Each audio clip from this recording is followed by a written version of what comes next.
Can you feel it wrapped around your soul with no control? You can't breathe when you're drowning underwater. There's so much water. I'll run, I'll hide. Darkness always clouds my mind. When I look behind, it's moving closer every time.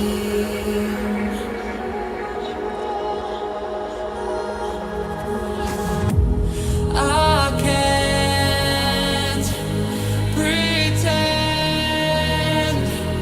that I have a strong defense. 'Cause darkness, my old friend, you get me till at the end.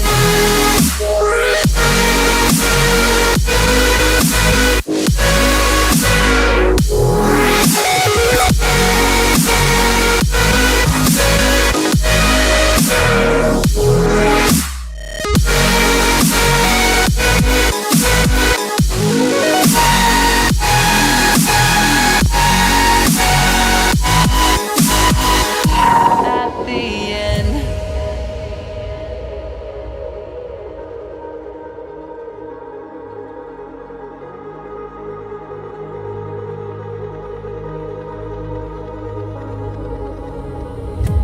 Can you feel it wrapped around your soul with no control?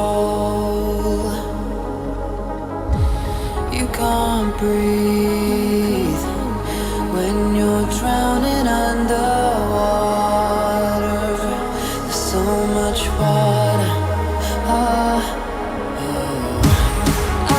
can't pretend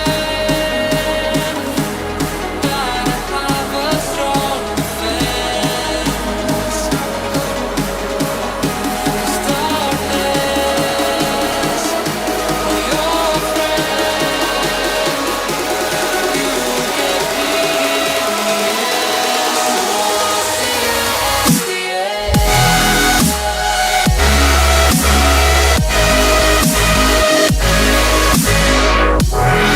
I'm telling you, bro. I'm telling you, bro. I'm telling you, bro.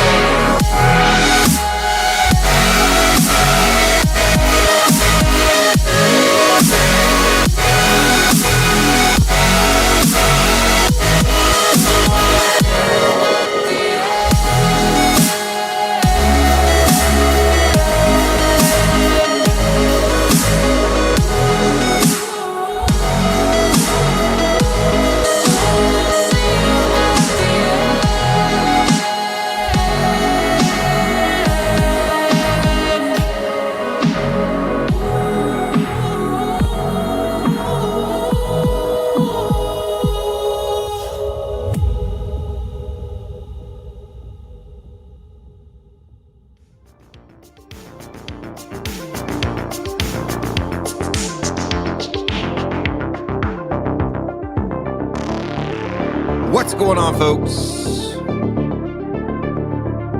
Welcome to another Thursday THFC Rants Q&A session with yours truly. With yours truly today is a Pochettino,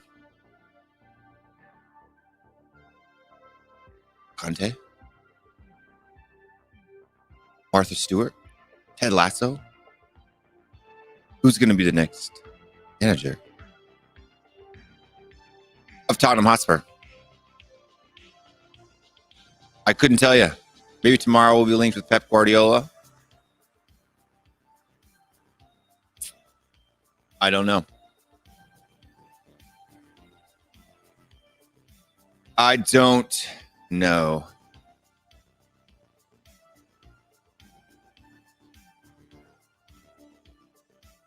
going to be you, huh?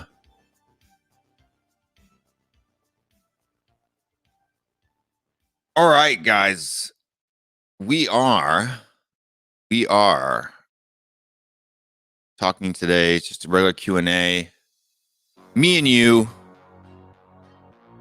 folks in the chat. If you are a Patreon in the top ranter tier, the post is on the Patreon page. If you would like to join me, if you are a top ranter. And if you'd like to become one of Williams Rangers and get an opportunity to be a part of the Q&A show today, go ahead and head over to patreon.com/THFCRants, where we have lovely patrons, the people that keep this channel the way that it is. Spartan 7 Gaming, Wayne Bonner, Mama Coach, Celery Agent, Mysterious AG, whose identity we may never know, Koguma, Tony Go, and Alex Burleton. Love these folks. Love these folks. And if you'd like to get yourself some fancy schmancy merchandise to help support the channel, help support the different shows on the channel, and also looks really dang cool, head on over to www.thfcrants.com. Pick yourself up a bald and bearded Tottenham Boys Show mug, t-shirt, hoodie, mask, all of that good stuff. Or any of our other ones, moon boots, the bun, only cost $5 mil. Man smell. And there may be a BJ one coming soon. Maybe a BJ one coming soon. I'm thinking about how that'll work. What that'll look like. But let's throw the comments up on the screen and say hello to the folks who are watching today. Let's throw them up there.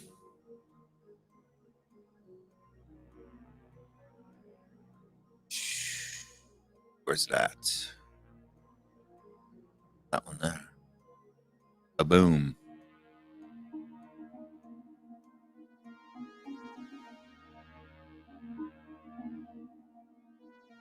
Just the size a little bit here.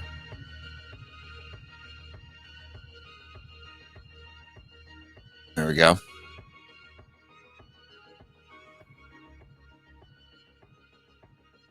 Let's see who we got in the show. We got Jamie here. Spurs Suasion TV. AK Gaming, Carlos Blanco, Caleb Newsib, Alex Burleton. Carlos Blanco says, Poch all day long. He loves the club. Rewatched the BT Sports interview he did in April. Hears so much about us. Conte, great manager, but Wood in the last 3 seasons. Caleb, in my opinion, I want Conte for new ideas, formations, but Poch is more connected to our key players, etc. Kane, son.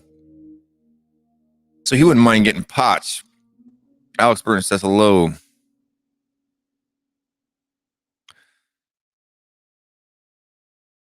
Kudo says Levy be like, Bunches Carrot. What's up, Poch? That's funny. Mr. Wayne, how's it going?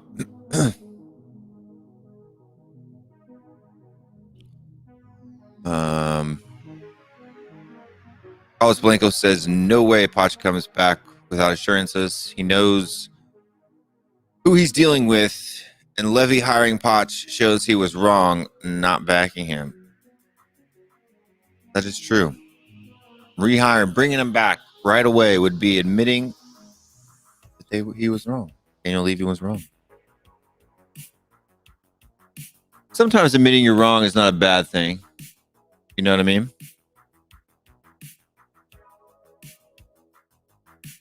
But is Daniel Levy that kind of person? Mr. K, Will, do you think orange ice cream sundae are better than lemon ones? Well, Mr. K, I'll have to say, I don't think I've ever had an orange ice cream sundae. I'm not even sure if I've had a lemon ice cream sundae. So I couldn't tell you that one. Ian Nicholson says, I want Conte because if we appoint him, it would mean that he's going to spend for sure. Plus, he will stand up to the board and the deadwood. Yeah, I mean, Poch can stand up to the deadwood too. He did it his first year here, but the question is does he have a personal attachment to these guys, or does he want to get them out just as bad? Pachin says, Mr. Onion, what's going on, Mr. Onion? Welcome to the show. First time. If you are a first time watcher of the show, if it just happened to pop up in your feed and you clicked it because of my shiny bald head, go ahead, smash that like button. Smash it. Smash it with your lips. As Jack likes to say. And hit that like, subscribe, smash the bell so you know when we're going live each time.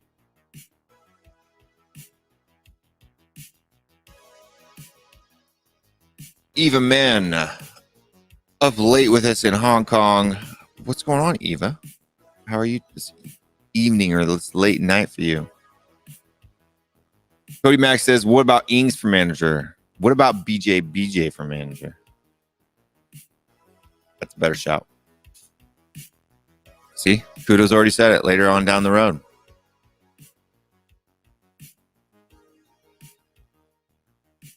Poch is coming home with full control of football matters. I hope so.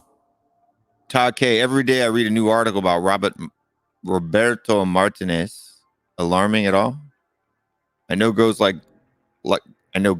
like Gold shoot it down, but why is he always mentioned and why? I can tell you.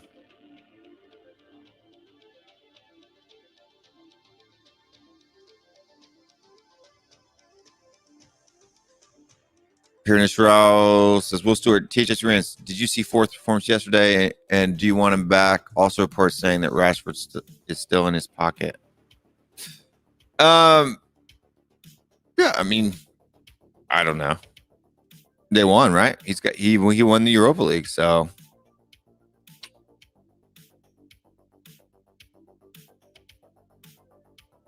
courtesy of Matty Hayes. Did he say that BJ is now favorite for the Spurs job? Big up, Matt. Zinedine Zidane.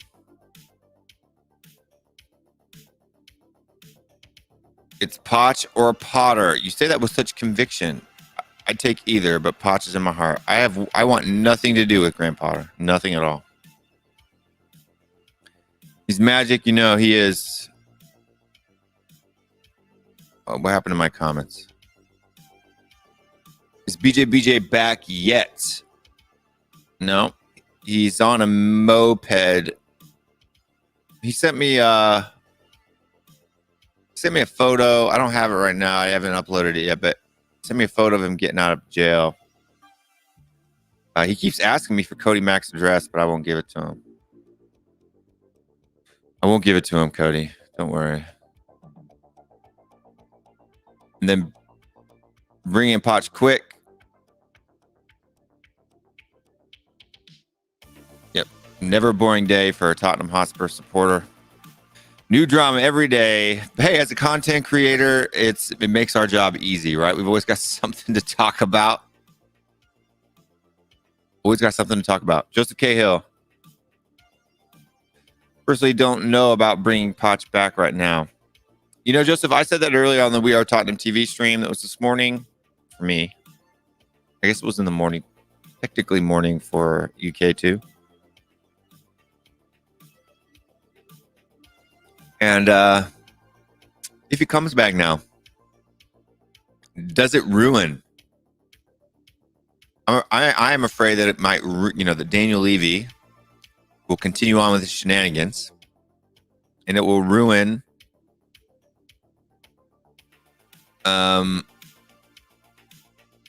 his legacy and our memories of him. And how awful would that be? That's what I fear, right? I mean, because if another manager comes in and Levy still is acting like Levy, then, no harm, no foul. Just more same old, the same old.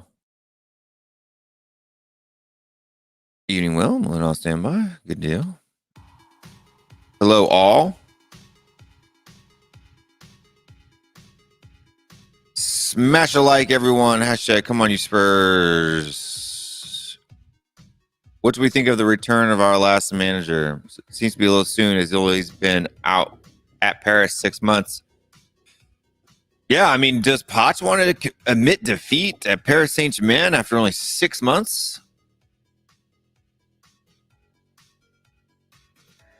I don't know, man. I don't know. Free BJ H. Who's BJ H? I mean, BJ. Ugh, the fancy. Poch will help bring my club back, but Levy must butt out of the first team affairs and hitch in. Then peace will be restored. That's true. Steve Hitchen needs to go. I don't even understand why he's still a job.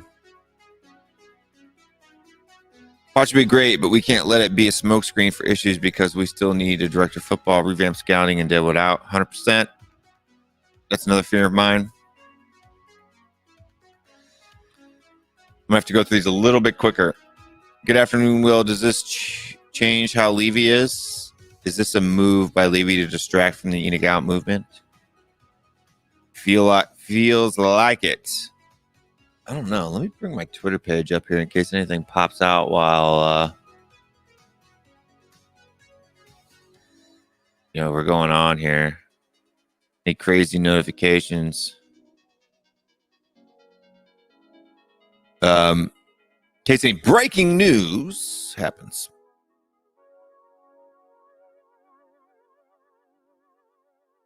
Out of Poch and Conte, who's your choice? Well,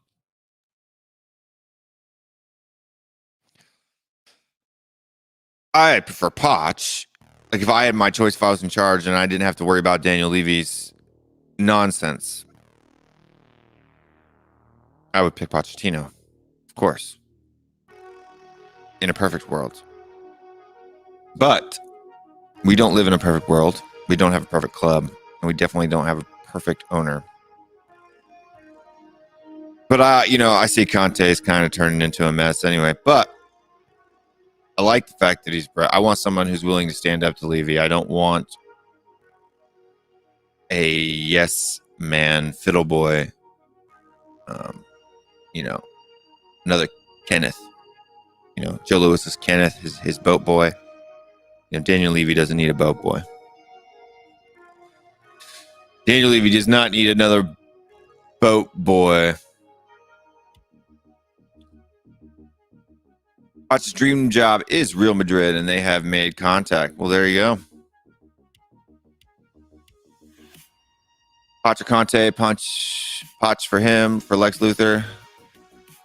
So your name is Lex Luthor, but you got a Stormtrooper icon. It's cool. A little confusing. That's cool. I look like Lex Luthor right now, maybe. Being bald and all.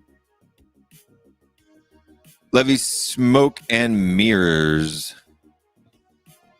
Levy Smoke and Mirrors.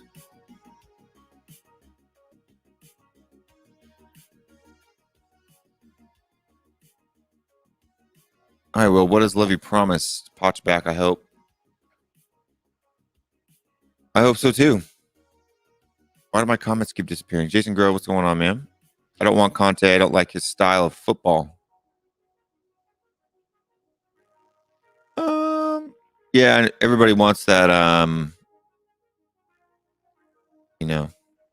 attacking style of football.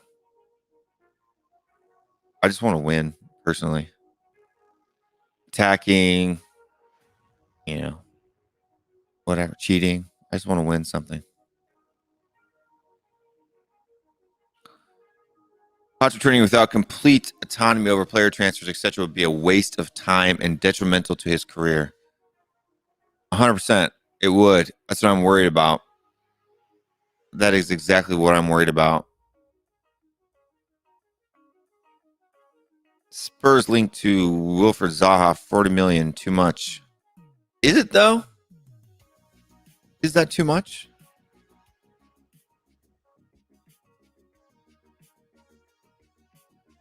Let's see here.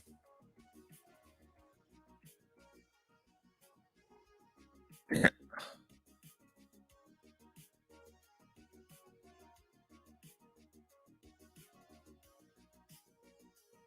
I don't know, man. SofaScore has him. He's 28, so he's not super old, right? Same age as son, Kane. And SofaScore has him listed as 47 million euro. So 40 million is a little bit of a bargain. I mean, not a bargain, but for a Premier League proven player.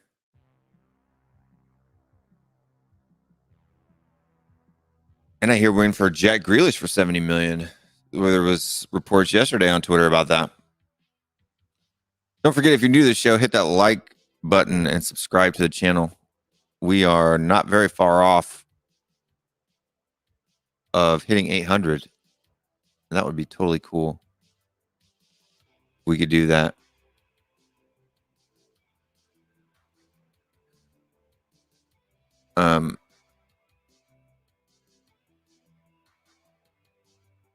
Couple hashtags here.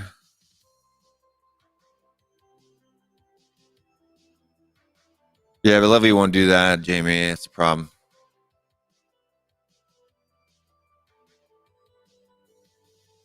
Mr. K. Is Poch incoming a real thing or another smokescreen? Christian tactics, I think. I don't know, dude. We're linked with so many different people on so many different days.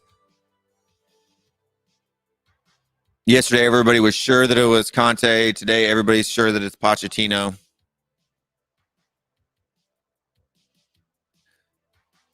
You know?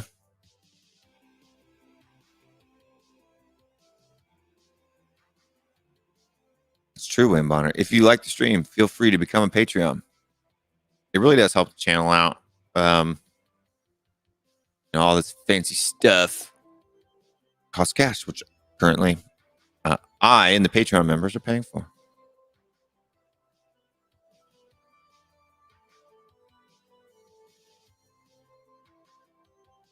Any news on BJ bail?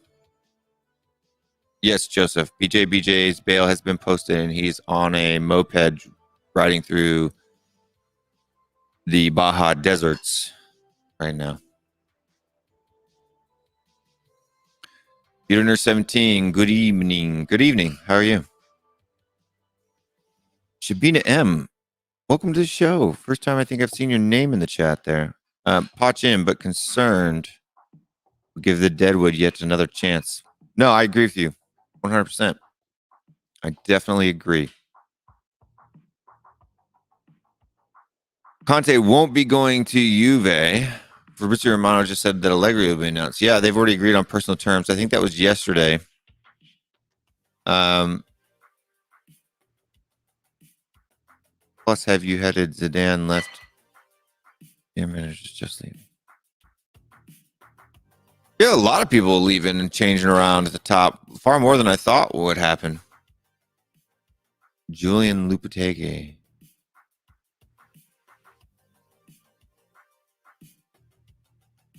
Say Julian Lopetegui. I don't know about that. To be honest with you, all of this manager talk has got my head spinning. I haven't had time to focus on anyone. Every time I start to think about somebody, we're linked to somebody else. That's the new thing.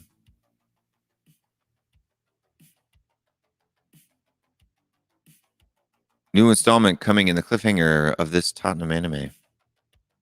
That very well could be true.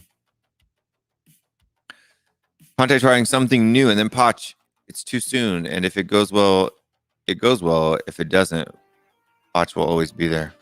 I agree. Which it probably won't go well. Because we need a soft manager. Soft one. Someone to make doilies and fluffy pillows in the dressing room. To sing lullabies to the players before they go to sleep at night.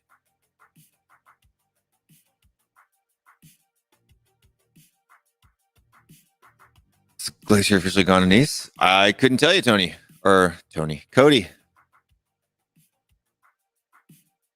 Couldn't tell you.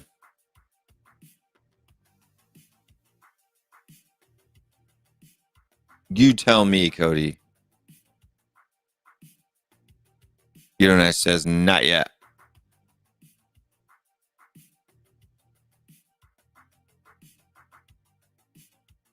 Poch Warrior, that would take care of the Poch is finally on his contract.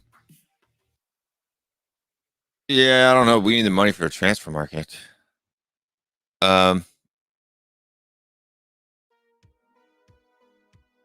Internet said he's going. It's confirmed.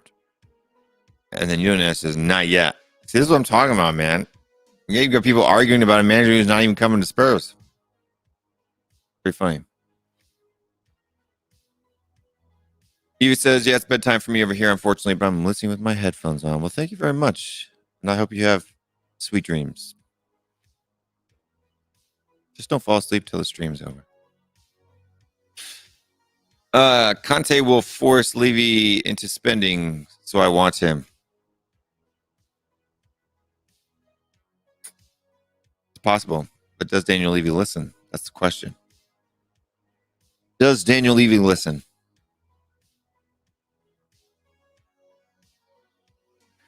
Drama is brewing over at Man United after they lost. They want Poch, Conte, etc. too. I don't know. I watched the stream yesterday after the match, and the guy was like, he didn't want Pochettino. Said he had 1-0. The French Cup. It's pointless. And then Pochettino came in just 1 point behind and couldn't win the league. So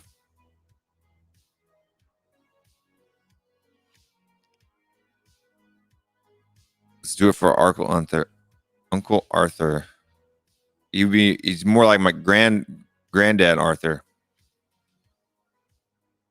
For me.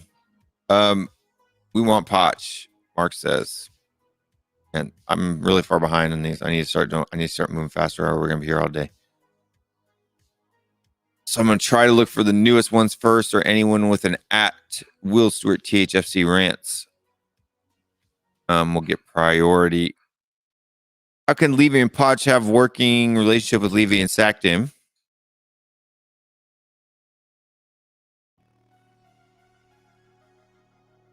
That's a good question, man. I don't know. I'd be a little harsh. I mean, because it seems the way he left, too. It's like middle of the night, dude. Never said goodbye to the players or anything. Chemist in the house. What's going on, man? How can Poch trust anything Levy says? If I were him, I wouldn't come back unless it was it's written in the contract. 100%.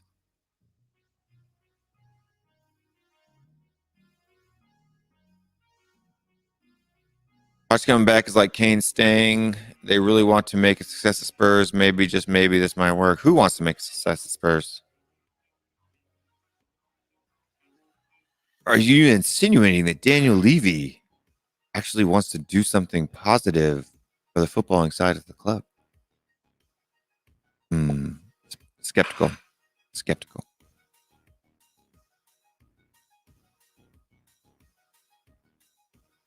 I'd love Poch to come back, but I do feel we will end up with Ten Hag. I think it's maybe just too soon for Poch. Yep. Reload XXXXX. Will. Poch should do his final year at PSG because he'd be walking back into a cesspool. Can't see him going to United next year, or maybe Spurs. Yeah. I mean, I don't know. I'd rather have Pochettino, even with the risk of Even at the risk of doing, ruining his legacy than the likes of like Parker or Potter.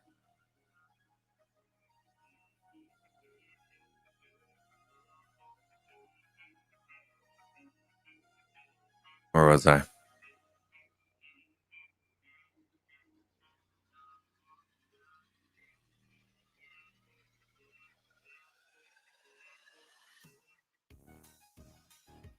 Cody Max says, tweeted, I wouldn't be surprised if we were linked with Jose Mourinho at this point. I know, right? Cody Max says, BJ won't make it past Tijuana. Not only that, dude, but that's like the furthest apart away you could be from Cody almost. He's got to cross the entire United States, and he's wanted in 37 of those states as well. So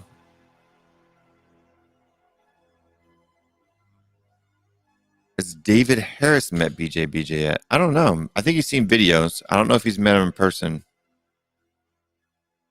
I think Danny, Brian Ireland, Brian Daigle, Jack, and Jake are the only people who have actually been on a show with him. No, I've never even met David in person. Let's see. At Will. What is a soft manager? I couldn't tell you. But that's what Sky Sports said the club said in regards to Conte. A softer one, a nicer one. Someone without an abrasive personality. Someone without a backbone, without a spine.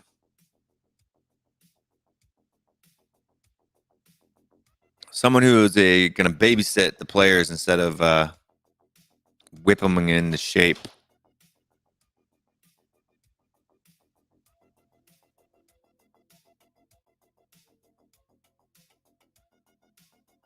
Nicola Polito says Conte all day. He's a winner. Poch couldn't even win League One with PSG. I think that's a bit harsh.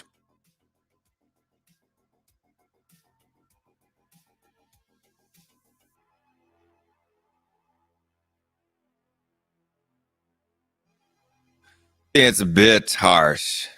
Cool.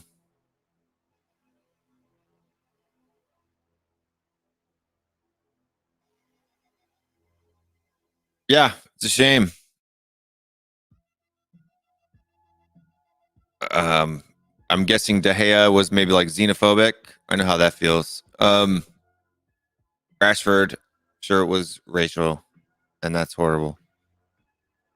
Yeah.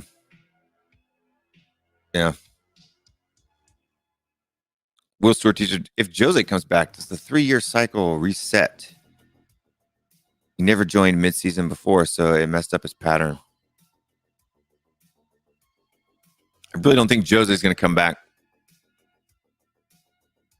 Don't see that happening.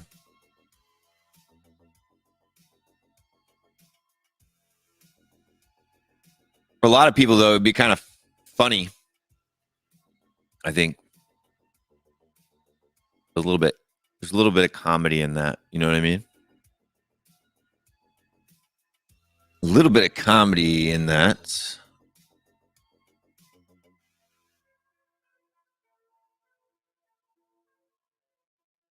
Yeah, Ryan Mason would be a good example of a soft manager. Ooh, shots fired. Shots fired.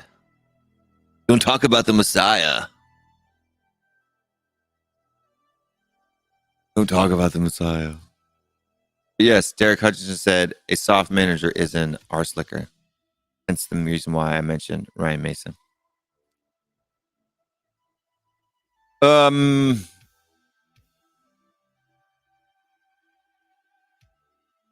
Have I ever been to Lapland? I don't even know what Lapland is, my friend. Is it like a strip club or something? I've never been to Lapland. No. Never been to Lapland.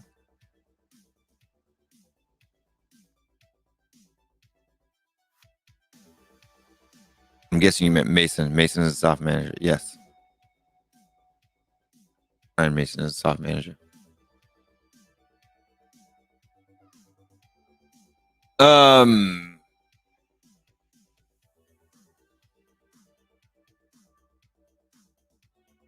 see.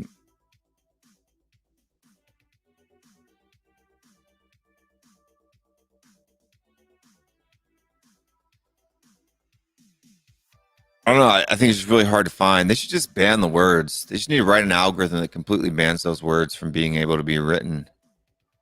You know what I mean? I mean, they have with some.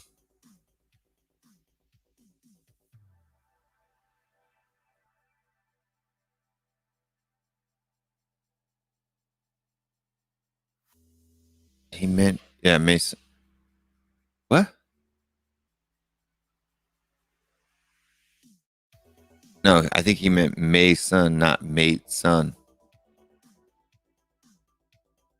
Right, because I was talking about Mason being a soft manager.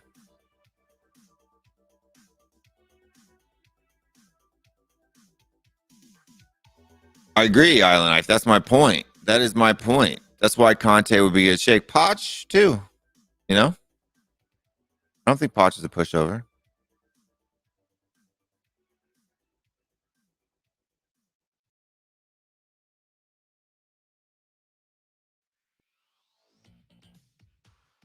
What is mate son? I don't even know what that is. Ah. Gotcha. Gotcha.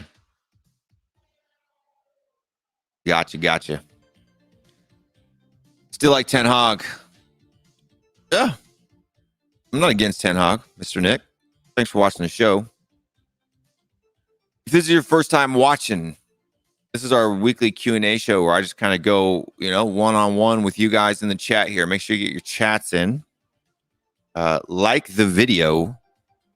And if you would be so kind, please subscribe. If you really like the show, hit that bell so that way you know every time we go live. Big up Will Terry White. LOL at William. At least BJ gets the jokes in the comments. Yeah, but it's too much like a typo. You know what I mean? I've missed that meme somewhere. Mate son.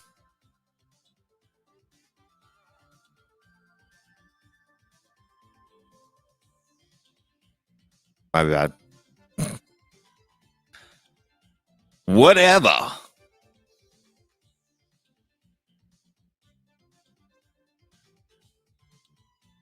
ENTP.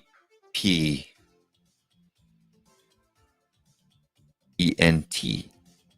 T is in toy, Tony, tiger, taco, tactical.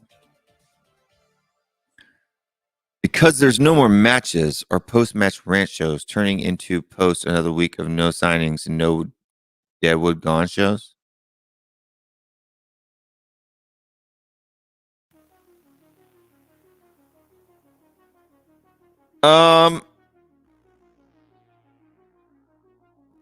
You're talking about the weekend rant show? This week we will not have, unless Cody wants to host it. We will not have a rant show on the weekend. My little brother, my youngest brother, 14 years younger than me, is getting married on Saturday. So I have to drive 12 hours to that. But if Cody would like to host it, he's more than welcome and more than able to do so. But that's up to Cody. So you guys have to pester him about it. But yeah, from now on, we'll do, instead of the pre-post match rant show, we are going to have one rant show a weekend. And it's going to be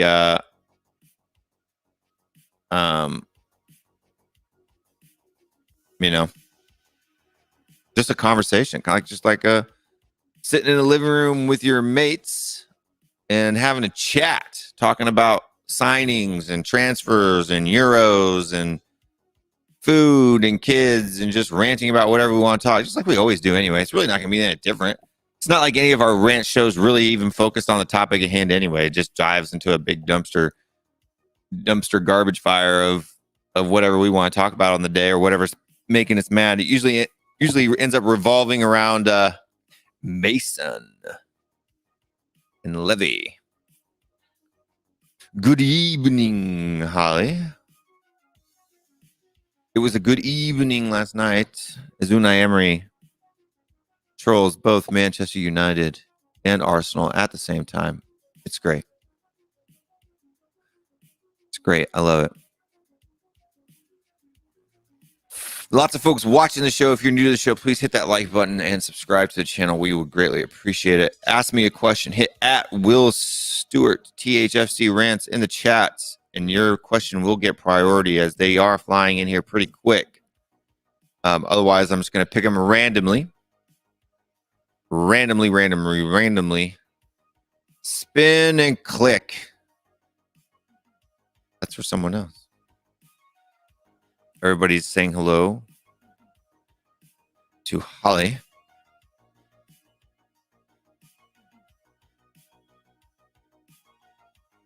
Yeah, I hope so. Sure, congratulations to Juan Foyth. That's for sure.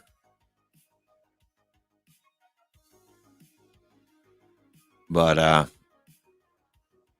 yeah.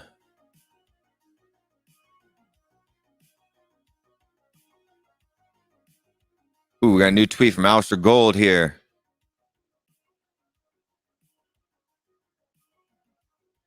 Oh, he just retweeted his tweet. Why would he do that?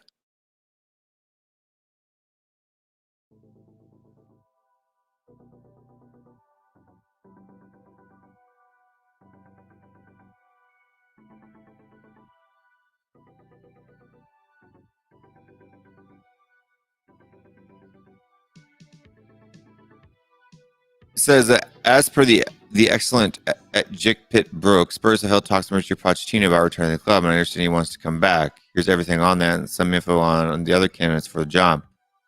This tweet was from 9 hours ago. Why did Alistair Gold just retweet his tweet from 9 hours ago? What does that mean? My brow is furrowed.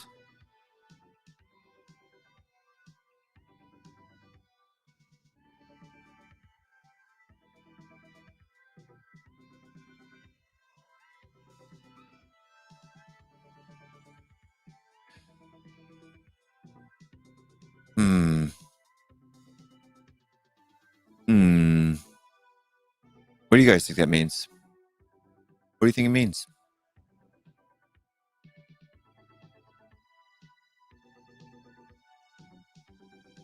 He's retweeting it for his global audience. Huh? Why wouldn't they just go and look at his tweets? It's kind of weird.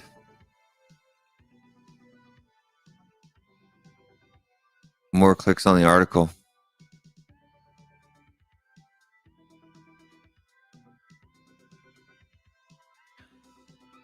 I see. People accuse me of making posts to get clicks. Crying out loud. Holly says, Poch back to Spurs got me feeling dizzy. It better not be another cycle. Levy invest in him and the squad. You egg. That's true.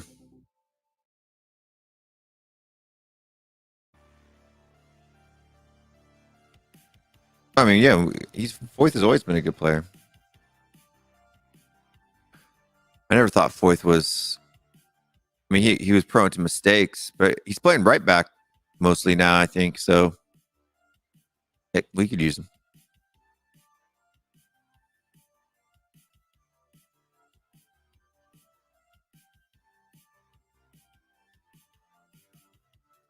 Yeah, I mean, Gazaniga's gone now. He's no longer even a Spurs player. Danny Rose and Gazaniga are gone, as well as a load of other players. Did anybody read Alistair Gold's article on who he wants to keep or sell? I think we'll run through that real quick. I think that'll be fun. Who should we sell? By Alistair Gold. Hugo Lloris says keep him. Alfie Whiteman or Joe Hart. He says keep him.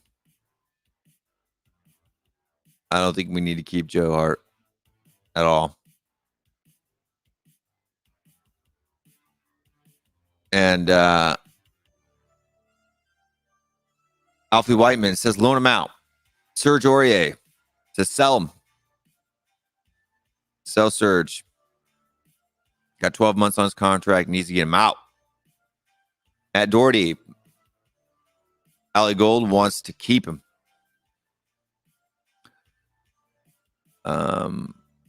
Lavinier. Loan him out.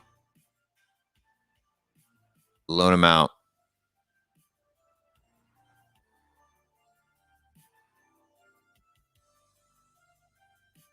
Loan him out.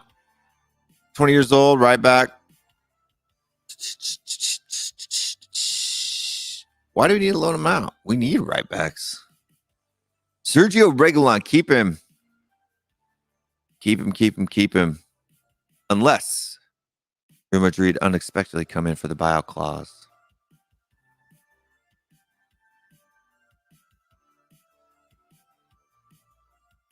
Ben Davies, keep. Ali Gold says to keep Ben Davies. I don't know if I agree with you on that one, Ali. Mr. Gold, I don't know if I agree with you on that one. Ryan Sessegnon, loan him out again. I don't know. I think we kind of need him. Jaffa Tanganga, keep. Toby Alderweireld, keep. Eric Dyer, sell. So Ali Gold agrees with us that Moon Boots needs to go. Cameron Carter Vickers, sell. Although I think you took a look. I think you take a look at Cameron again in the in preseason before you loan him out. Put him back in the squad, see how he does. He did impress at Bournemouth. He did impress. But if he doesn't look good, then you sell him. I guess the preseason is really short this summer, though. Maybe that won't work out. David Sanchez, sell. AG says sell. Joe Roden, keep. Juan Foyth, sell. TJ Ayoma, loan him out. Harry Winks, sell. Pierre-Ember Hoybier, keep. Usisoko, sell. Oliver Skip, keep. Harvey White, loan. Tanguy Ndombele, keep. Niall John, keep. Giovanni Lo Celso, keep. Alfie Devine, keep. Lucas Moore, keep. Jack Clark, loan. I say sell him. Dele Alli, keep. Stephen Bergvine, keep. Eric Lamela, sell. Sun, keep. Dane Scarlett, keep. Troy Parrott, loan. Harry Kane, keep. And that's the whole squad. What do you think of Alistair Gold's keeps and sells? What do you think? In Spurs TV, does not matter who we keep or sell. We need the manager first.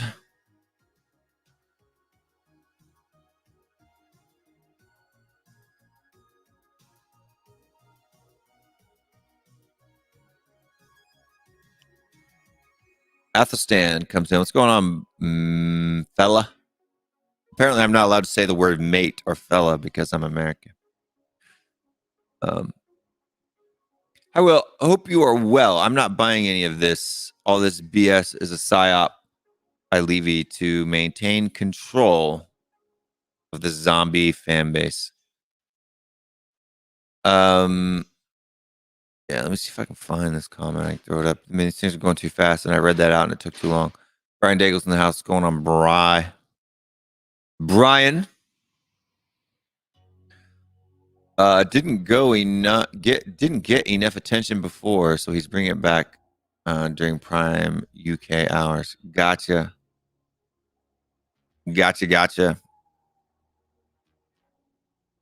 Conte left Inter because they don't have the money to push on. So why would he join her club?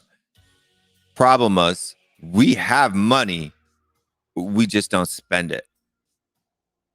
Cody Mack says, just hope the like of Ndombele, Lo Celso, Reguilon are just suffering from a lack of confidence. Those three, when they are on it, are so dangerous. You could be so dynamic if they were consistent. Sorry, I had to sneeze.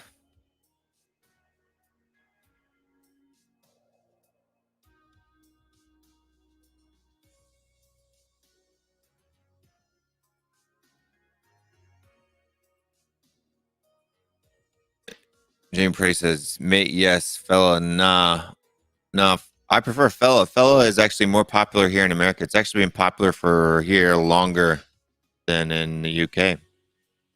More widely used. For instance, especially back in the 1920s and 30s, we're going to go hang out with the fellas, and you're a wise guy and a fella, and it was probably the most common used term here in the U.S. I guess it depends on what part of the country you're from. But yeah. Mate is the one that we don't use. The only time that we use the term mate is like your soul mate or your wife or your spouse or your significant other, what you guys call a partner. We don't say partner, we say mate.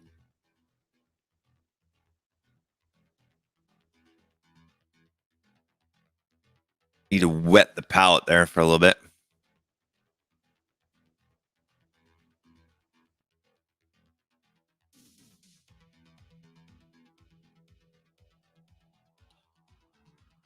Athelstan says, meant Kieran Tripper just won the Liga. Oh, well, you get my point, yeah. Yeah, we had a lot of, almost everybody who's left Spurs has won a trophy this season, except for the people who didn't.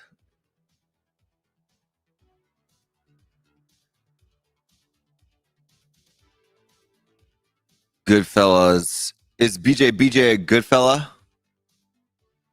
No. No, he's not.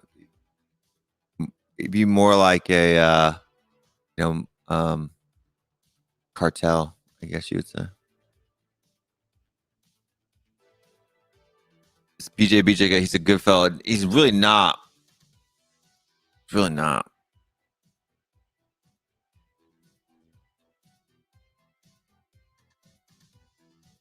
Do I know Ninja? Are you talking about Ninja the YouTuber, like the gamer, like the Fortnite guy? No, I've never met him. Why? Did he meme me or something? I do not know Ninja. Although my kids would probably freak out if we ever did. China plate. What does that mean?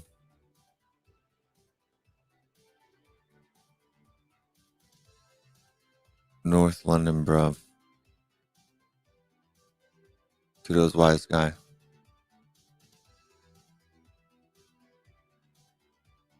Big respect to Danny Rose. Best left back in Europe not so long ago, and the first person to call out the club for showing no ambition.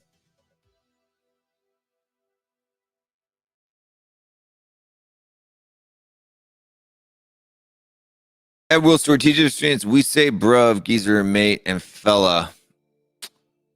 We don't say bruv. We say, like my kids say bruh, and my generation says bro. We don't say bruv.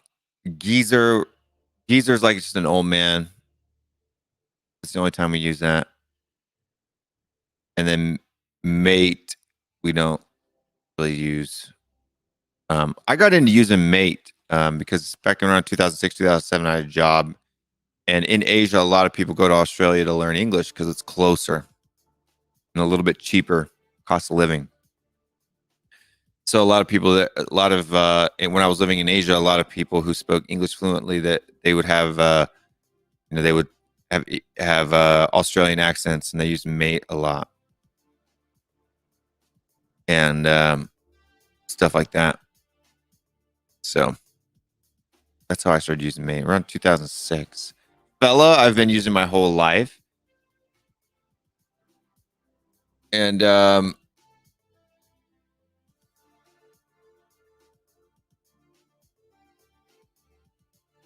Cockney rhyming slang. It doesn't even make sense though. Like the words aren't even related. That's it so confuses me.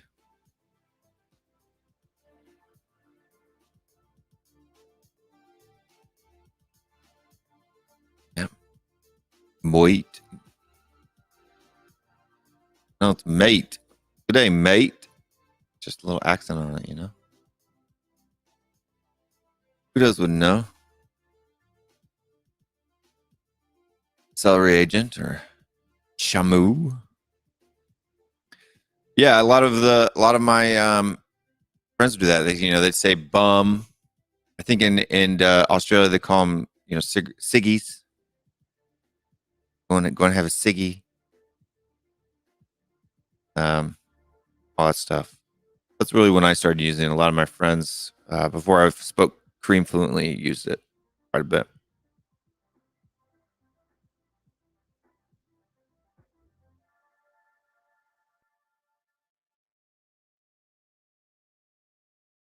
Yeah, Australians. You guys got some weird slang too, man.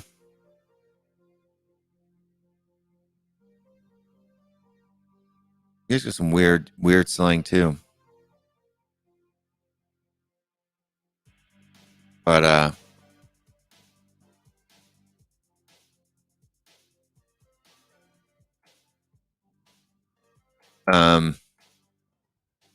Americans, I guess we can have some weird slang. Do you guys think we have weird slang here in the U.S.? The Gold Cup this year. I think they got a good chance, man. I think we really do. The men's national team just keeps looking better year in, year out. Got a lot of pretty decent talent in Europe right now. And MLS is the quality there is getting better year in, year out. So watch my son's academy senior team play last night. That was fun. Left winger for that team is amazing, dude. Coming from here. Like what? I find it funny. I find it funny a little bit to see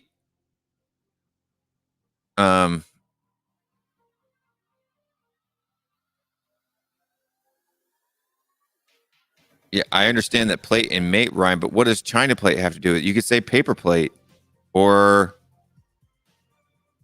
constipate. I mean, why is China plate? How does that equal mate? Okay. Orchestrate. Come on, orchestrate. So I can say that instead of mate. I mean, is that how it works? I don't know.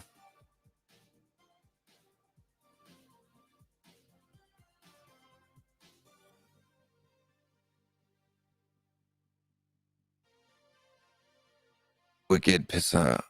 Yeah, but that's more of a joke now. Meme. People do say wicked, but they don't really go around going wicked piss off though. I mean, that's more of a thing that they do for joking around. They even make fun of themselves from wicked now.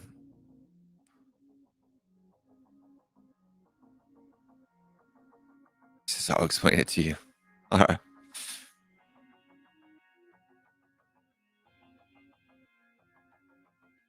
Sounds like a deal.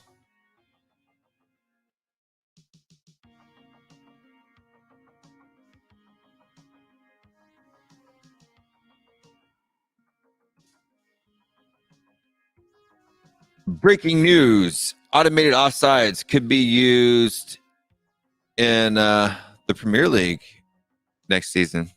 What do you guys think? What are your guys' thoughts on that?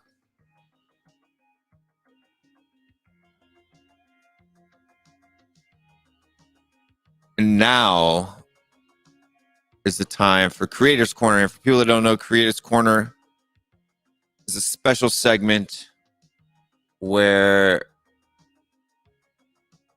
creators that I've collaborated with, show hosts I collaborate with, come on and join the show and allow you to do to ask them questions.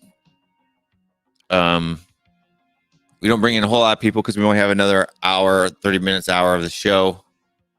But we try to bring in different faces every week. And yeah. That'll be starting here very soon. As soon as one jumps in the back that's been sent the link. So let's see what this news about it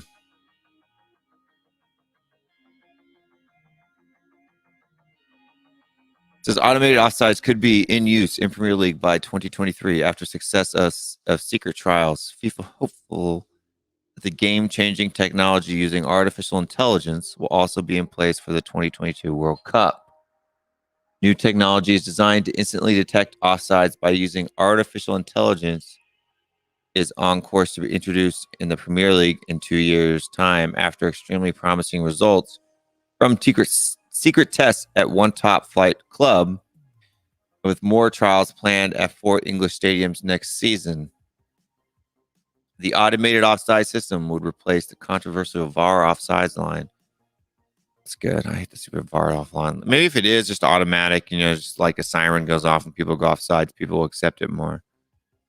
I don't know. What do you guys think about the automated offside system? Before we do that, let's get it's 2 o'clock. And let's do this.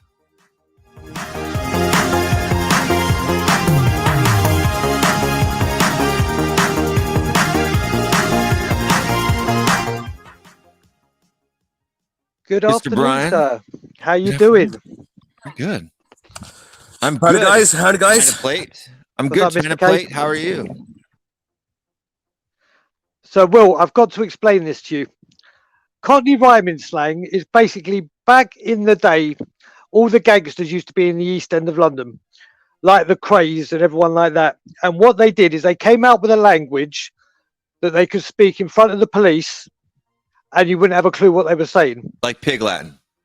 But basically, so you say China Plate, mate, it's like bees and honey, money, Britney Spears, beers, apple and pear stairs, dog and bone telephone. It's always two things. Gotcha. So So two. you could, like, if you had my best mate on this with me, literally, I could speak for 20 minutes and you wouldn't have a clue what I'm saying. So yeah. So I was a signals intelligence analyst in the Air Force. So we learned about different codes, Aha. different types of codes, but they never mentioned Cockney rhyming slang. But that's interesting. It is indeed, mate. Believe it, it's a big thing in London. A big, big thing. So yeah, like if we do I guess you could say gangs do a similar thing here. But it's more about words just completely don't mean anything to do with anything. And There it's you just go. within their own crews, like let's have like different drug names, ice, Yep. or inner city languages that kind of just develop. It's Good mostly against meaning. anti-establishment stuff. Anything to do with anything against establishment. That's where most of these jargon words on the street come out. Well, I mean, Even it's 'cause now they're the- just trying to hide what they're saying, so they don't have to get in trouble. But Yeah, new words are coming out every other year, especially in East London, mainly because of all the crime that's happening, and there's lack of police. So it's a case of now it's electronic monitoring. So people are being like changing what they're saying, how they're saying it, and nothing's changed. Human beings are still human beings.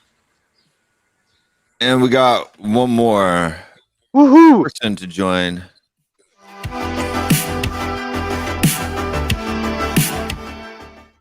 I forgot to bring him in while I was up there. Cody Mac do do da do da do. Cody Mac do do da do da do. How are you, sir? Good. You change the branding now that there's people in here.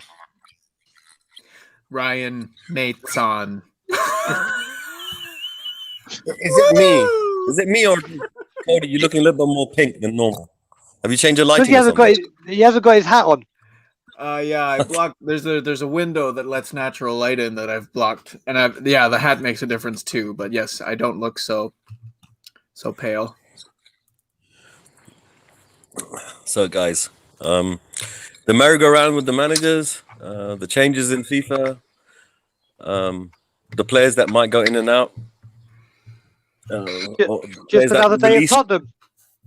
Well, the players have been released. You know, there's been a whole bunch of youth players that have been released or are about to be released. Yeah. Their contracts are not getting renewed. Anything? I didn't see any names in there which I was particularly jumping up and down about why we're letting them go. But at the same time, you know, it's like we couldn't improve upon their potential, which is another thing which gets me. But now we know that Ryan's been in charge of them. Don't know what to say. Most of his squad got released.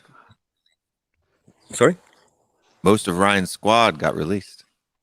Yeah, that was the point. It's very few. I wonder why. Expectation. The thing is, Will, he's done a very good job at the youth. That's where he's at the moment. He's brought through the Dave Scarletts. He's worked with Alfie Devine, so you've got to give him credit for the ones that are turning out good. Hold on, Alfie Devine just started this season. Yeah, but Alfie Devine was working with Ryan Mason from the start of the season, Mr. K. Yeah, that's what I'm saying. He only started this season.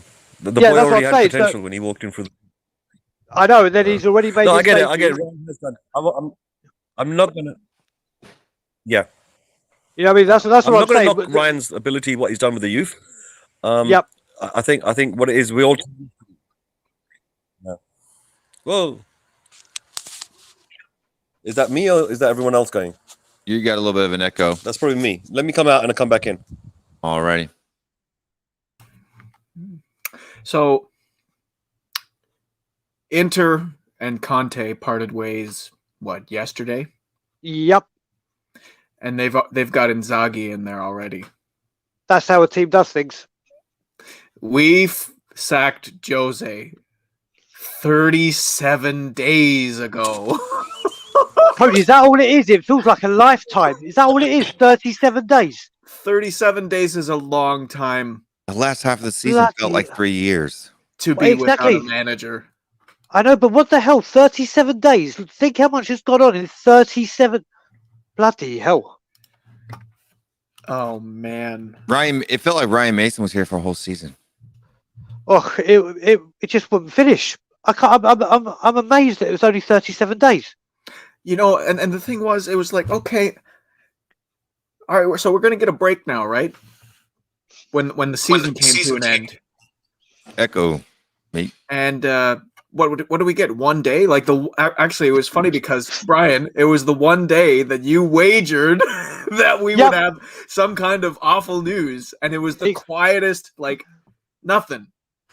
I don't know. My radar must have been off. My radar must have had to have been off. But yeah, we've had that 1 day, and now it's just going batshit crazy. Batshit crazy. Honestly, at this point, I would not be shocked if we were linked with Jose as our next manager. that would just be priceless, wouldn't it? That would just be priceless. I think he's the only one left. Sorry, guys. Is my voice still metallic or is there any echoes? No, you're fine now. Okay. I changed Wi-Fi's. That's all. But yeah, anything could happen. Will was saying earlier that the moment his brain gets around to thinking about one particular person, another person is thrown in. And there seems to be a constant barrage, day after day, sometimes even within the same day, of things being thrown at us. Now, you know, I'm not going to wear a tinfoil hat and put it on my head and say there's a conspiracy here. But what I am going to say is that if you look at the reaction of the fans, that's the more interesting thing, right? You know, I think I'm going to have to come off Twitter for a while. It's getting a bit too crazy. I mean, I'm having more fun on Twitter. Well, it seems that we're talking about things that ain't going to happen. And we just spend a lot of time talking about them, putting ourselves in positions which are not comfortable positions. Like, for example, Poch was a legend at our club. we knew that the way the players let him down, we turned around and said that he wasn't being treated properly by Levy. The sections of the fans decided they weren't going to care whether the players let him down or whether Levy didn't back him. They just said, oh no, Poch is the problem. We want him gone. Poch went. Now there's a chance for him to come back and maybe there'll be some sort of reconciliation. I mean, we do need reconciliation. You know, it's a fact. So I don't know. It's kind of really weird seeing some of the fan base turn around and say, we don't want Poch coming back at all. And they associate the transfers. I heard one comment on Twitter today saying that the transfers were all down to Poch. I wanted to laugh. I fell off my chair. And this is coming from the same people that said earlier that Levy was involved in everything.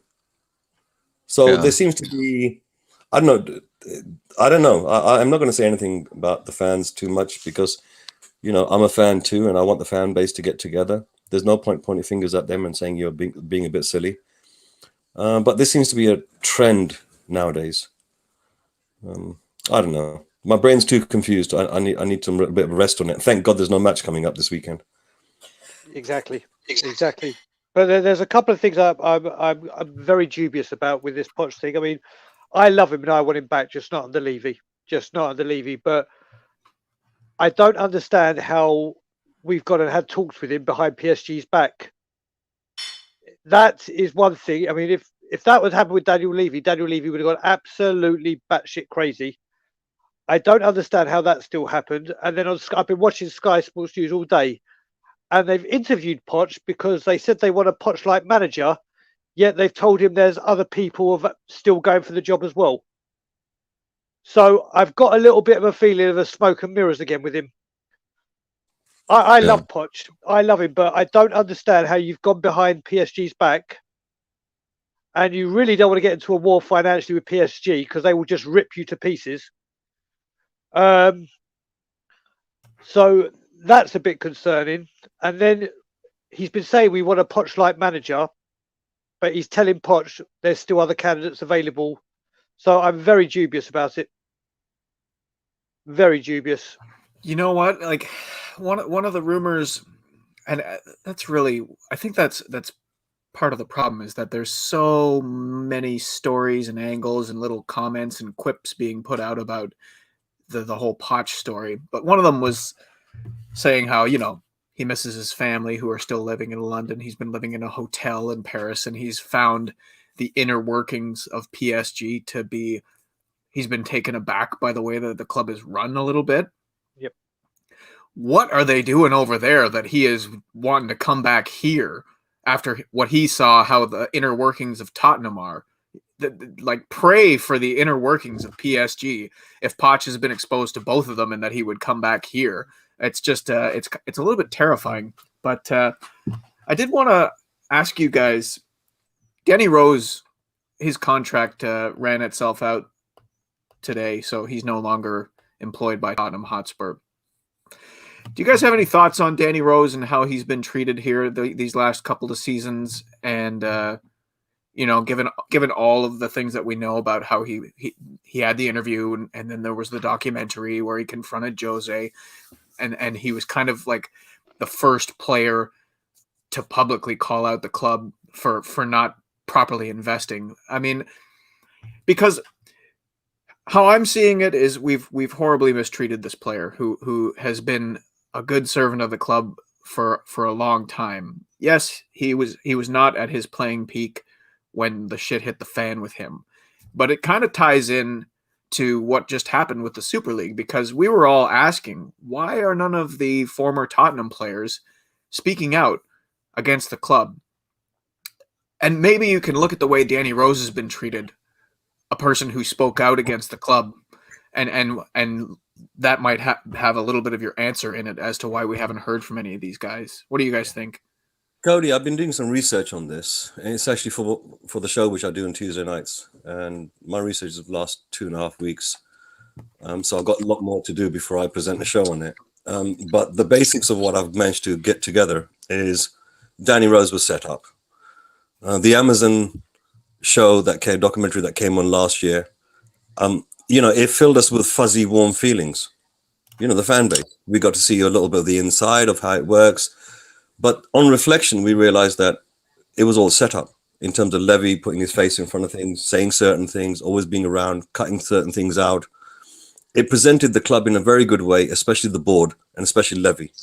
Now, what I've also observed since then, and since I've been digging around, is some of the rumors that came out, whether or not Danny was going to be employed by Milan or not.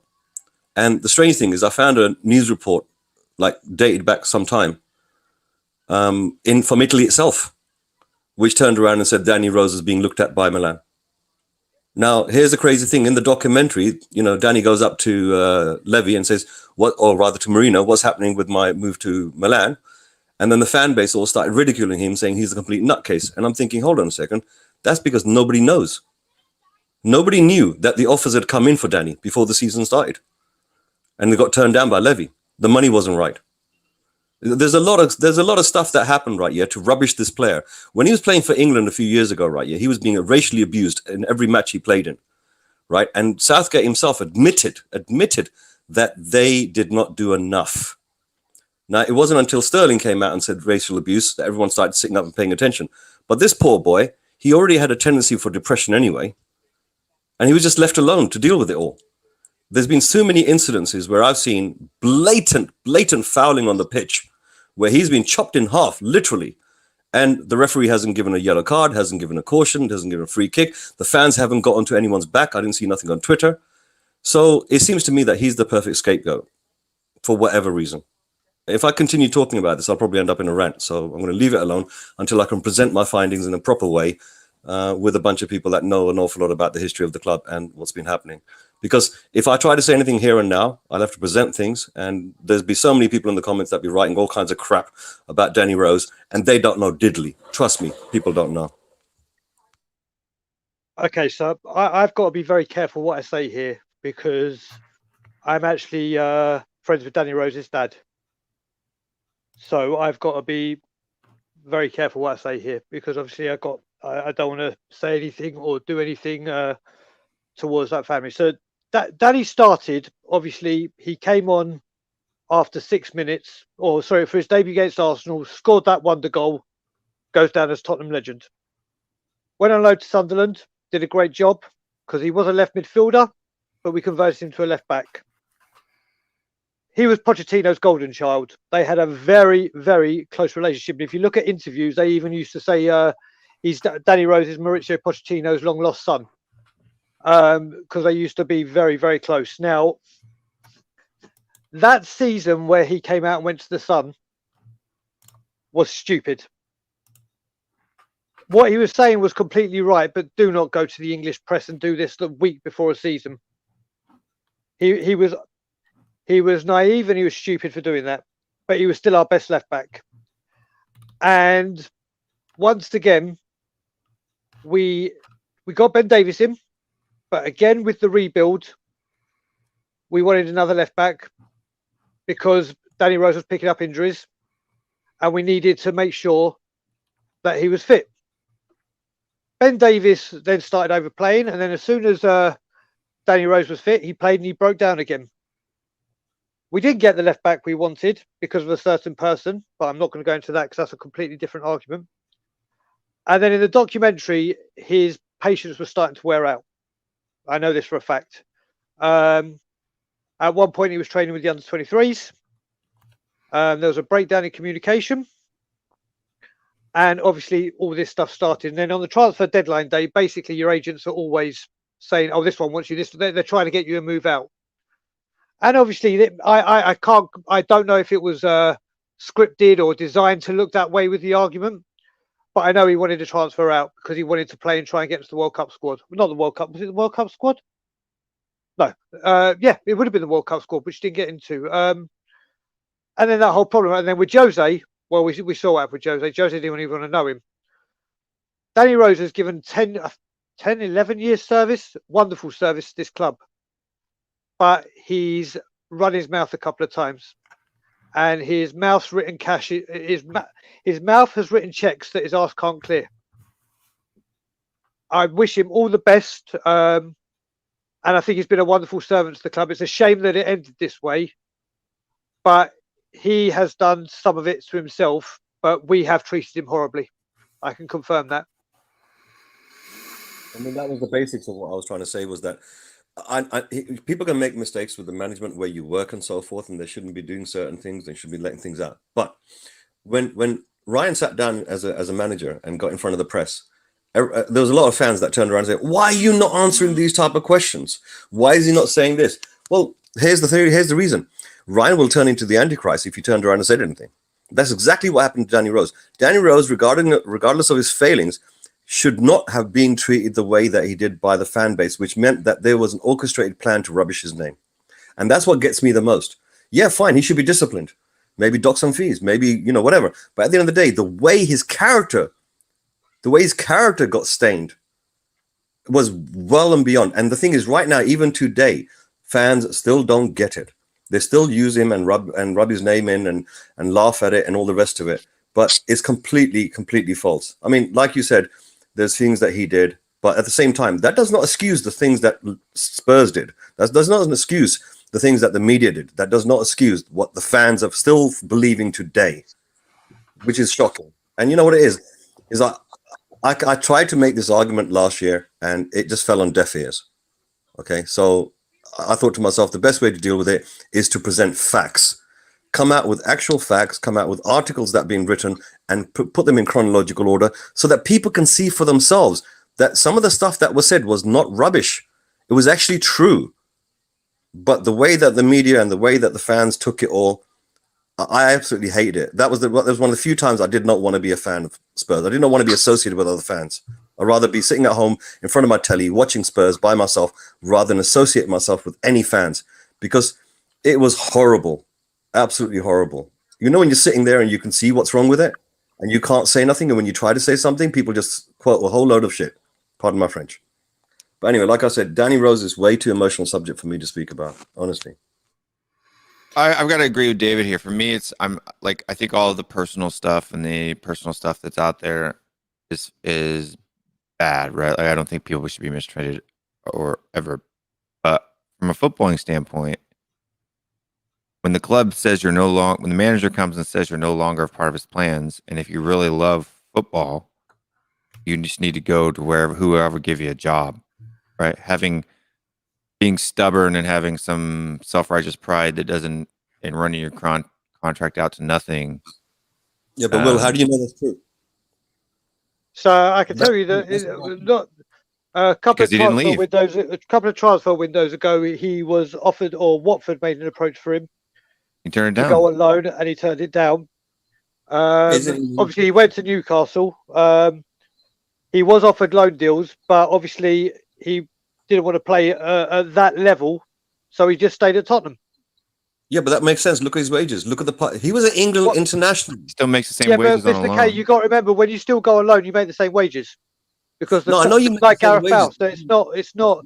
He didn't want to go. He didn't want to go. Yeah, but the thing is, he's an England international. The point that he made, He's not anymore. Because you were doesn't mean you are. Anymore. He wasn't playing enough. He was getting injured 2 years back. My point is this, right? Yeah, is that when he did go inside, even in the documentary, when he turned around and said that the players weren't training like oh, you trained really hard, that's why you got to play. That's what Jose said to him. You trained really well, that's why I put you on. And he turned around and said, listen, I played badly, I admit that, but these players that you keep putting on every week, they're not training that hard. And we've now, after one season gone, we've turned around and realized that's absolutely the case. Even Kane said that before he. But but here's the crazy thing. People turned around and started saying that he's completely crazy about these things. He's not. They said that he's thrown the players under the bus. Kane said the same thing. No one said he threw the players under the bus. My point is this, is that how can you have two people saying the same thing, but one person you're going to vilify for saying it, and the other person you're going to glorify for saying it? I can understand that Danny made some mistakes. Yeah, sure. Fine, he did. Every one of those players in that squad have made mistakes. It's not about the mistakes. I'm talking about simply footballing matters, right? Yeah, if you have the opportunity to play and you don't do that, that's your own fault. Fair enough. If you're training as hard as the other players and you don't get a chance to get your feet onto the turf. Look, this whole training hard thing is an annoying issue for me. Yeah, but that's not a matter of just training hard. Look, no, it's not. It's silly. We're playing it. This is professional men's. No, Wait. let me finish my thought first before you interrupt me. Go on. We're playing at a men's professional level here. I don't care if Dele Alli trains harder than Lucas Moura. If Lucas Moura is on better form and is playing better, Dele sits on the bench. I could give two poops about who gave more effort on Thursday, right? That's not important. What's important is winning matches, right? And so if you have a player who's been on form, 7.5 on form over the last 2 months, and a player that's 4.5, just because that 4.5 player gave in a little bit more effort on Thursday, you're going to put him in over. That's ridiculous. I don't care if you're over the hill, if you're outdated, if you're old. I don't care how hard you train and practice. You don't get in the side unless you're the best player to be in the side. Period. Right. So, yeah, that may be true. But the thing is that, okay, I agree. I get that. I agree with you on that, in fact, right? Because it's down to, at the end of the day, what ability you show on the pitch. If you don't get a run of games, if you get one game every 6 weeks, right, you're not going to get any sort of form on the pitch. That's a fact, right? Look how long it took Bale. Everyone waited for Bale, didn't they? We all waited for him. He finally started showing his goods. The same thing with Danny, right? He started to get injured, started to get older, started losing half a step of pace, but his brain was still there when it came to playing the game. His tenacity to want to get to the end of that ball was always there, a lot more so than Davis. That's a fact, right? But the question here is, I think that the whole situation was political anyway. So that's the reason why he got ostracized. So footballing matters. Yes, I agree with you that it depends on the pitch. But he has proven track record of being on the pitch and producing it. Whereas the others chucked on there. Everybody does, but everybody gets old. Age catches up with us all. He does, Mr. K. I mean, I'll tell you now. It's like I didn't used to like Danny Rose as a player. I thought he lost. I used to want anyone but Danny Rose playing left back when Poch first came, because he gave the ball away so many times and was out of position from charging forward. He hadn't learned when to attack and when to defend, and I was getting so frustrated with him.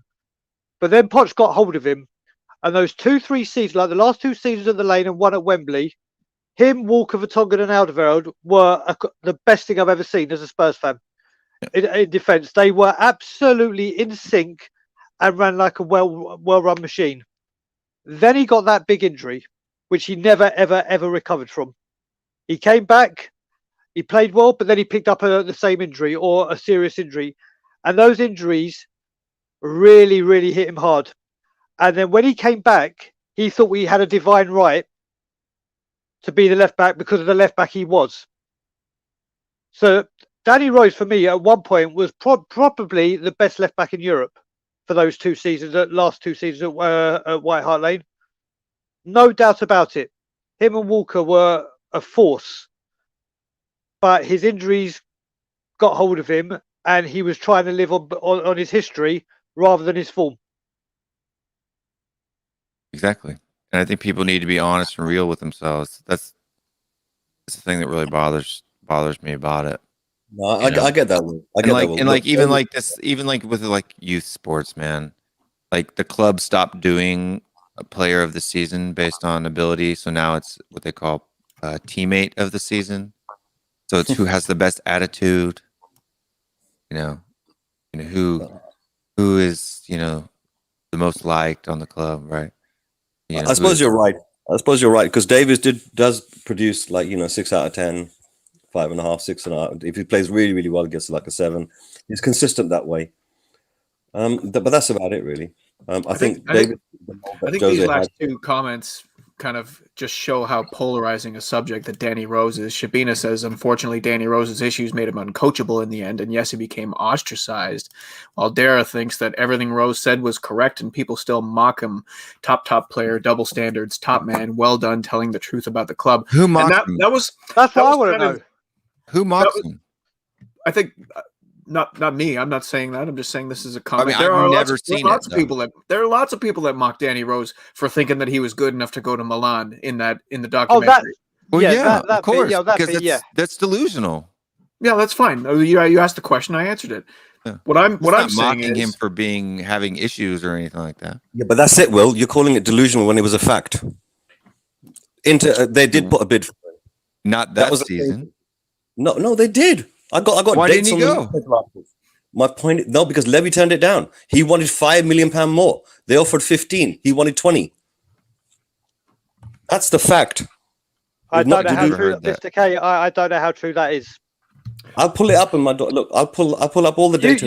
You can pull it up. I can speak to his dad. Yeah, my and point tell is you this. fact. My point is this: there's the chronological events which have occurred, right? I looked at those chronological events, right? Yeah, and I looked at the facts and figures on that, and I said to myself, "Hold on a second, something's not right here," because I was under the same impression, right? Yeah, that Danny had lost the plot, needed to go, get out for his own mental health. Why he was staying, I don't know. He had a personal beef with Levy. Everyone knows this. He didn't stay and collect that money just because he loved the money so much. He stayed and collected that money because he absolutely hated Levy. That's a fact. So why would he hate Levy so much unless Levy let him down, made some promises he didn't want to keep? And then at the same time, when the documentary I can think of a million reasons why you hate Daniel Levy. But my point is, when the documentary came out, did you hear a peep out of Denny after that? And the answer is no. they could have edited that part out of the documentary. It was obviously edited. They put it in on purpose. They'd done it on purpose. And you saw the fan base afterwards. They started calling him delusional. You know, people still doing that today. Well, I think that's the minority because he's not. Because at that time, it's not delusional. He's not delusional like in thing, but do you think it's realistic? Because what delusion is having a concept or an idea that's outside the span of reality. You think it's a reality that Danny Rose could have played? The offer was on the table. AC Milan. I've never seen a report that the offer was on the table. I can confirm there was interest. That I can confirm. That whole part there. They offered him a contract. No, not contract. No contract. It didn't get to the contract stage. From what I know, Danny Rose was offered, or a couple of foreign teams came in for him. One of them were Milan. One of them was Milan, and then obviously what went on from there, I'm not too sure. But you look at it, and I could probably say that Mr. K may be right, that Levy probably wanted more because that's just what he does. But I've got a fear. I can't confirm, and I'm not going to say anything without speaking to his dad first and saying, I don't think that was the be all and end all of it, Mr. K. And I'll get assurances for you. This is reports which I pulled up from the Italian newspapers just before the fiasco started occurring in the UK, where the Italian newspapers. Italian newspapers are almost like soap operas. Yeah, I know. But at the same time, it's like everything else that we've heard is exactly the same, all load of crap, unless it's true. So we can't say one thing or the other. My point is this: is that when I started pulling up articles, right, before the fiasco started occurring, before the frenzy started occurring that he was delusional, this was actually there. It was in black and white print. They offered 15 million euros, which is about 12.5 million pounds or something, and Levy turned around and said, "No, I want 20." The old £5 million trick. It's happened again and again and again. Hold on, no. Let me ask you a question. What logical sense, from a money standpoint, does it make to keep a player and not play him when someone else is offering you money to get him? This is what I'm saying. This is before they decided that they needed to keep him in order for a backup. Okay, so I'm talking about the 1920 season. Yes, 20 season. No, not 20 season. 20 season. That's exactly what it was. 20 season. Basically, before they decided to keep him, before they decided, he never played. I mean, he played a few games under Jose, right? Yeah. And my point is this, right? Yeah, is that before the whole hoo-ha started, the report was already there that they offered 15 million euros. But Levy said, if I'm going to sell him, I'm going to sell him for value, right? At the time, Danny was still worth something. The problem was all that changed within 4 weeks. So again, Mr. K, one thing I have to say to you is it wasn't a transfer; it was a loan deal. It wasn't ever going to be a transfer. It was going to be a loan deal. I think the reporting that came out afterwards, when they decided to get him on loan instead, that never could come through because they decided to keep him as a backup. But before that, they actually offered to pay him outright just to buy him. That never transpired. So they tried to loan him. That didn't work either. Okay. Yeah, I don't know if that's true. I'll tell you what I will do. I'll pull all this up and I might present some of it next Tuesday. Okay. Well, I'll tell you what I'll do. I'll give his dad a call and find out for sure. Yeah, no problem. Thanks a lot. But look. Regardless of left and right, at the end of the day, this guy, I don't know, what did he do? 12 years, 14 years in the club. It's a long time. and the guy's got some associated memories with a lot of good things that we did as Spurs fans. You know, as Spurs fans, we loved a lot of those things that Poch did, and he was part of that team. You know, he was part of that glory that we've tasted a little bit. You know, we didn't get any silverware, but we still got good memories out of it. We went and beat Chelsea at their own ground. He scored the final goal. When he did, Cahill chopped him in half after the ball was gone. No red card, no yellow card. He did score, yeah. No, he didn't. No, okay. no, Oh, you mean the 5-3? Yeah. Yeah. When he got absolutely, he did a cartwheel and got back up. Yeah, I know. Sorry, I thought you were talking about Stamford Bridge. I thought you were talking about Stamford Bridge. Yeah, he scored when we beat him 5-3. Yeah, but the thing was, like, there was nothing said about him getting chopped in half. It was a late tackle. Absolutely obscene. And I couldn't believe the fan base didn't say anything. The punters didn't say anything. The referee didn't say anything. Even his own players didn't say anything. He got up, he put his arms up to cheer, and then he wobbled. He almost fell down again. Right? And like, I've seen a lot of the stuff that's been going on with Rose, and sometimes I put my hand on my head and think, Rose, what are you doing? Track back, mate, track back. I get all the football side of it. But the point at the end of the day, the team has never got around Rose. Maybe he's too prickly. Maybe he's too much of a thorny character. You know, But I mean, if the environment that you're in is so toxic, why not just go? And any opportunity that comes. because he was there before everyone was toxic. No, I'm talking now. What sense does it mean? I think it's a beef between him and Levy. Simple as that. And then he's responsible for his choice of staying, right? They weren't going to pay him out. They weren't going to pay him out. Yeah, why not pay him out? Well, why didn't Levy do the decent thing? But instead, he kept him there so that you can point towards him and say, that's the bad guy. Well, no, Mr. K, that's the thing. He was offered to go to places like Watford and stuff where he still would have earned the money and he would have got first team football. So I know where you're coming from. It's a personal issue. It's a personal issue between him and Levy. And that's what it is. He's responsible for his side of it, right? If he wanted to go, he could have gone. My point is a personal issue between him and Levy, right? And the thing is, because we don't know the facts between those two people, we don't know how deep this beef is. And because we know there's something there, so we can turn around and say, why didn't he do a sensible thing? The thing at the end of the day, when your emotions are at play, you won't do the sensible thing. You'll do things out of grudge. Okay. Even Levy's like the original reason I wanted to ask about Danny Rose is because I wanted to know your guys' opinion on when it is okay for a player to speak out and criticize his own team, his employer. Because, you know, I'm not going to say that what Kane said in his Gary Neville interview is on par with what Danny Rose said. Danny Rose was harsh and critical and whatnot. But what was harsh and critical? I don't have a problem with Danny Rose said about the team at all. So, well, what you got to look at what he did there is he did it with the Sun, which are the worst newspaper to do it with. He did it 2 days before the start of the season, and literally, you start saying that I have to Google the players we sign. What do you think that does for the players coming in? They don't see it as banter. They see Danny Rose doesn't have a filter. Like Cody said, when Harry Kane did his interview, Harry Kane was probably prepped for that interview. He's the England captain. He knows how to conduct himself. You never ever see anything wrong with Harry Kane ever. Yeah, look at Cody. Just look at the international break where Gareth Bale said that his intention was to get fit for Euros. You know how much that got taken out of context and blown out of proportion. Really, you know, it was a much ado about nothing. So yeah, it's just difficult because, you know, I would like to live in a world where players speak their minds more freely without fear of what's gone on. And of course, like the aspect of Danny Rose's performance on the pitch has to be factored in. But yeah, it's just a polarizing topic. I think the biggest problem is that people who are native speakers of another language, and I see this on all forms of social media and even in face-to-face conversations with people, they tend to interpret what people say instead of listening to what they say. And they try to place their own biases or interpret words in a way that the speaker or writer didn't intend, instead of actually listening to the words that are coming out of their mouth. And I think that's people are looking for a reason to be offended, or looking for a reason to strike out at someone.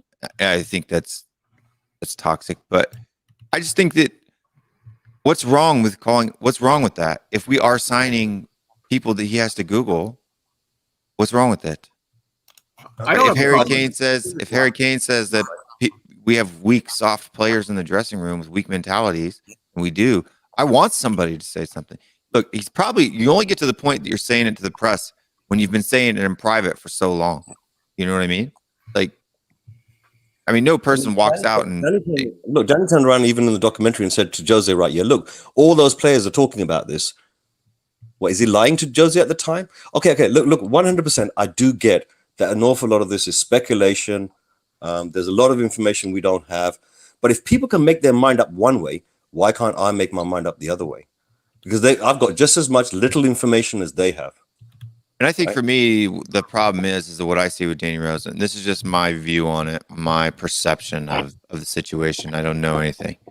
Is that, yes, I'm sure that there were some bad things that were done with him. Every boss does something he shouldn't do to his employees, or there's some kind of strife or argumentation that goes on. But when you have a high opinion of yourself that is higher than it should be, than reality, you tend to add fuel to that fire. You know what I mean? Like I deserve, what are you talking about? Like Harry Winks, I deserve to be starting more. I should get more playing time. You think that attitude helped his relationship with Jose Mourinho? No. Like Dele Alli thinking he's the best, you know, he deserves this, or he's that type of player, this type of player. Does that help your relationship with a person who doesn't agree with you? No. You have to prove them wrong in the job, on the pitch, or in your real job in real life. I mean, this doesn't just come to that. If your boss is telling you, has an issue with the work that you're doing, and you feel like you're doing more work than the other, what really bothers me is when someone gives you constructive criticism and you start comparing other people. Right? Well, what about them? Right? What about them? That drives me insane. If I'm saying you need to work on this, why are you talking about other people? I'm not talking about other people. I'm giving you constructive criticism. And when an employee does that to me, it really irritates me. I immediately have issue with that person. Simply the fact that I'm not talking about what Johnny's doing. I have talks with Johnny. Me and Johnny have our own talks. When my kids do it, it drives me insane. Right? When I tell my oldest son, you need to do this. Well, what about Aiden? He never takes out the trash. I don't care. Aiden can never take out the trash in his life. If I tell you to do it, you're doing it. Right? This whole what about ism, Danny Rose really seems like that's his thing. What about these guys? What about those guys? Why are you telling me that I need to change? Right? Instead of saying, okay, or I disagree with you. I think you're wrong, and I'm going to show you that you're wrong. Yeah, but he didn't give him the look. I get that, but at the end of the day, the reason why you're probably saying that is because you're being overlooked, and when you are being given a little bone, it's not enough. You know, you're only gonna say that when you get to the end of your tether. No, Look, there's people that say that straight off the bat. What you got to look at as well, Mr. K, is what you got to look at, Mr. K, is basically as well. In what world could any other, like anyone that's watching this stream now, if anyone went and went to the media, the press, and started talking about their bosses and slagging them off, and they don't run the club or whatever about the company they work for, how many of them get fired on the spot and taken to court? Oh, I know Every about single that. one. So I wrote a LinkedIn article right now about the company I was working for. Yeah, and I got phone calls within half an hour. Exactly. Right. And I didn't write too many. I didn't write a bad thing in any way. I just turned around and asked the question. But just asking the question, the perception of an employee actually asking the company its own question, right? Yeah, was enough for them to get triggered. And I think employers are like that. What I'm upset.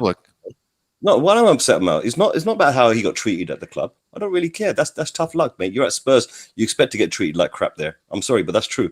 What I got upset about was the false information being given out, where people are turning around and saying, "Oh, well, you know, if you take away the Milan thing, then yeah, he looks like an idiot who thinks too much of himself, turning down his nose at Watford." You know, that makes sense. 100% that makes sense if you take away Milan. But if you bring Milan into the equation, then you begin to see a little bit of a picture where someone has been told something believes it, but not everyone else has been told the same thing. So therefore, he looks like an idiot believing it. And maybe that's part of what's wrong with his head. Maybe he's a little bit too much. Couldn't handle the pressure. Didn't know how to navigate himself in those waters. But one of the crazy things which I saw was he said identical things to Kane, and yet Kane got treated like a hero. And I don't understand that. How can you treat Rose like a complete nutter for saying the same thing that Kane said? And this is public in the same document. I'll tell you why, because, and I don't mean this with any disrespect to Danny Rose, Harry Kane is Harry Kane. Harry Kane is the franchise player, as they say for North American sports. He is the golden boy. He is the real deal, and he's backed everything up that he does and not caused one bit of controversy for the club. Not one single bit. Whereas Danny, unfortunately, you can't say that. I mean, Harry Kane has done things for this club that Danny Rose wishes he could do. Don't get me wrong, he scored a brilliant goal against Arsenal. He has been probably the best left back I have ever seen in my time at Tottenham without foul. All that he's done. But he hasn't written the headlines like Kane. His job wasn't to score the goals. Left backs, tell me a left back apart from Roberto Carlos that is like a big deal. Like a real big deal. There is not many. There's not many. Exactly. There's Marcelo close, but that's about it, really. Did we exactly? Harry Kane was basically the Cristiano Ronaldo and Messi of Barcelona and Real Madrid. He can say what he wants. Yeah. Because he's given everything for Tottenham, blood, sweat, and tears. Been the top goal scorer every single season. Been our player of the year every single season, and has delivered and stayed loyal to the club. And after 6-7 years of being bullshitted to, he's like, right, enough's enough. Yeah, you saw the Joe Hart sticking around. That's what I want to know. Let's change the topic here a little bit. Why is Joe Hart still here? I think he wants to be a coach. Eventually. He's not Tottenham Academy product. No, played for us for one season. He takes up a homegrown spot. Yep. Okay, so get somebody else. We could put one of. I mean, I get what you're saying, but so you keep an old man. That's literally the only reason. Old goalkeeper. That's the only reason I can think of why he's still here. When you could just put a 16-year-old on the squad list. But do you know, with Joe Hart, when he signed his contract, he took a £15,000 a week pay cut from Burnley to join Spurs. He took a pay cut to come to Tottenham. Well, it's the thing. You look at it. Don't get me wrong. He is past his best. He's been past his best for ages. But the one thing I do like about Joe Hart when he's on the pitch is he is bloody vocal. He really does communicate, and he can be a good person to give experience to.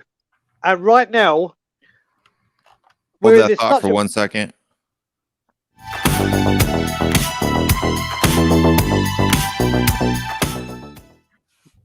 Iron Islands here. What up, Island?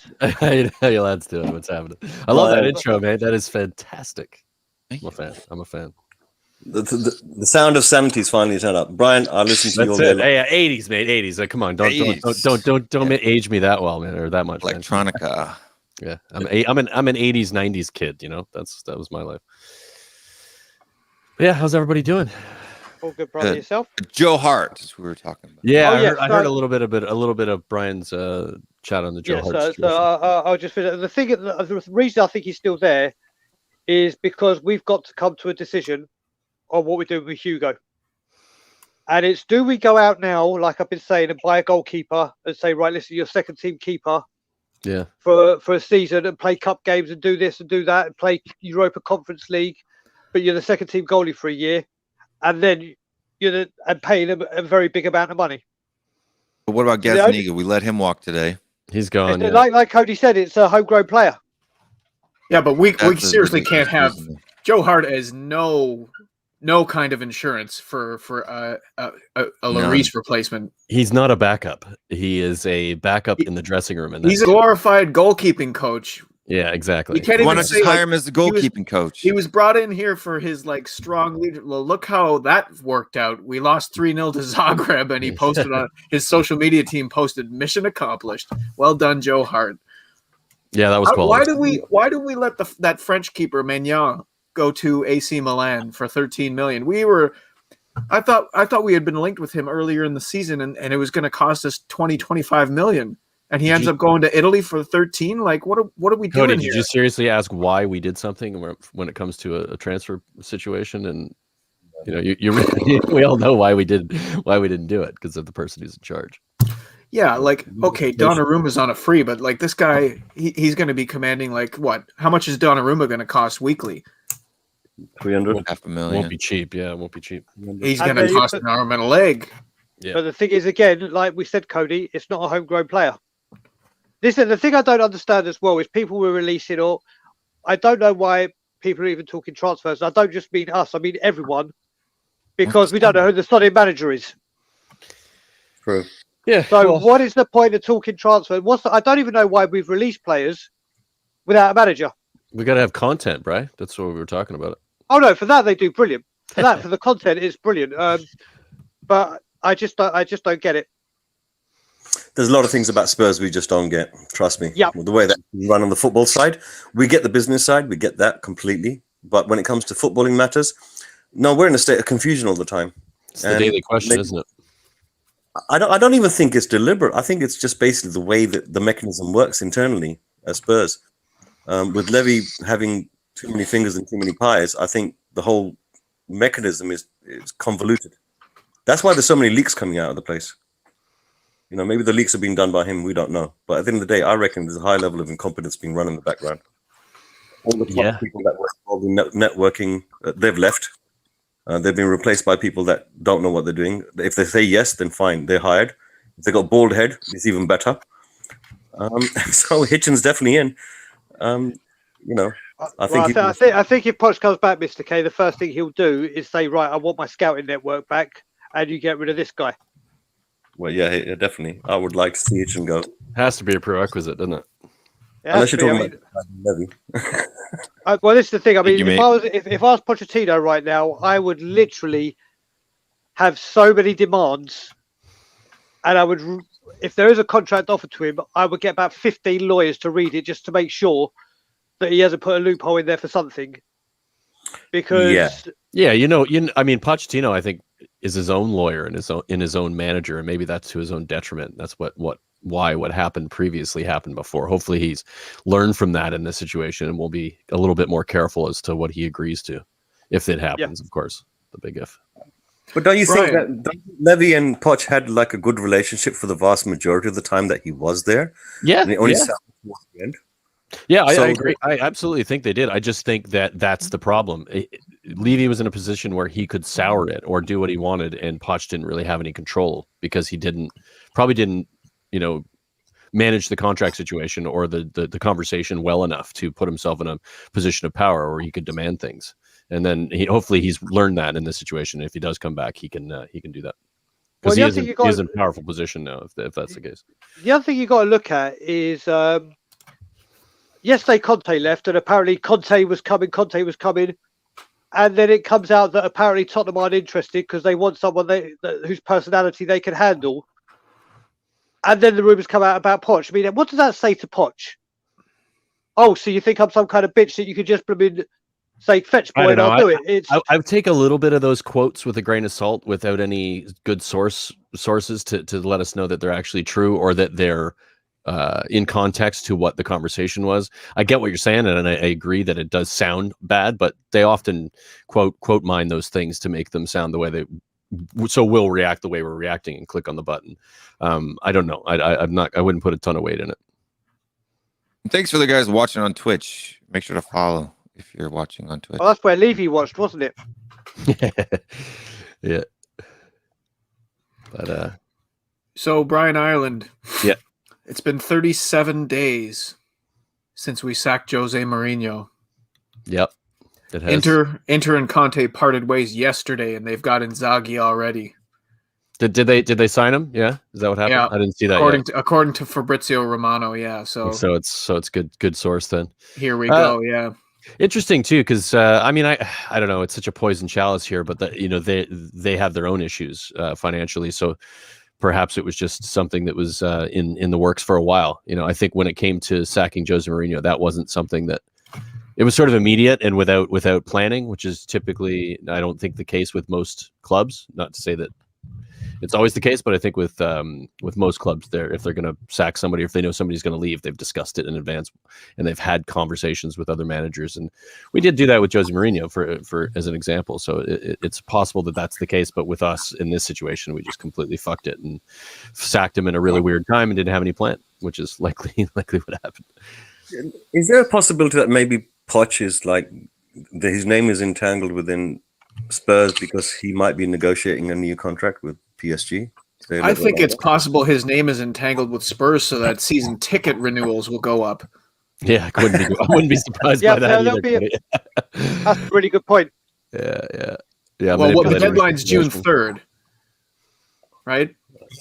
So I don't know. Is it June 3rd? Is that the deadline? Yeah, so it's coming up. It's not far away. Not far away. Maybe at it's all. not just one reason. Maybe it's multiple reasons. Yeah, I wouldn't put it past Levy and the board to do something like that. I mean, based on what we've seen in the last 6 to 8 months, or the last 20 years, but specifically in the last six to 8 months, and how they've been handling the situation. So it is. I wouldn't put it past them, sadly.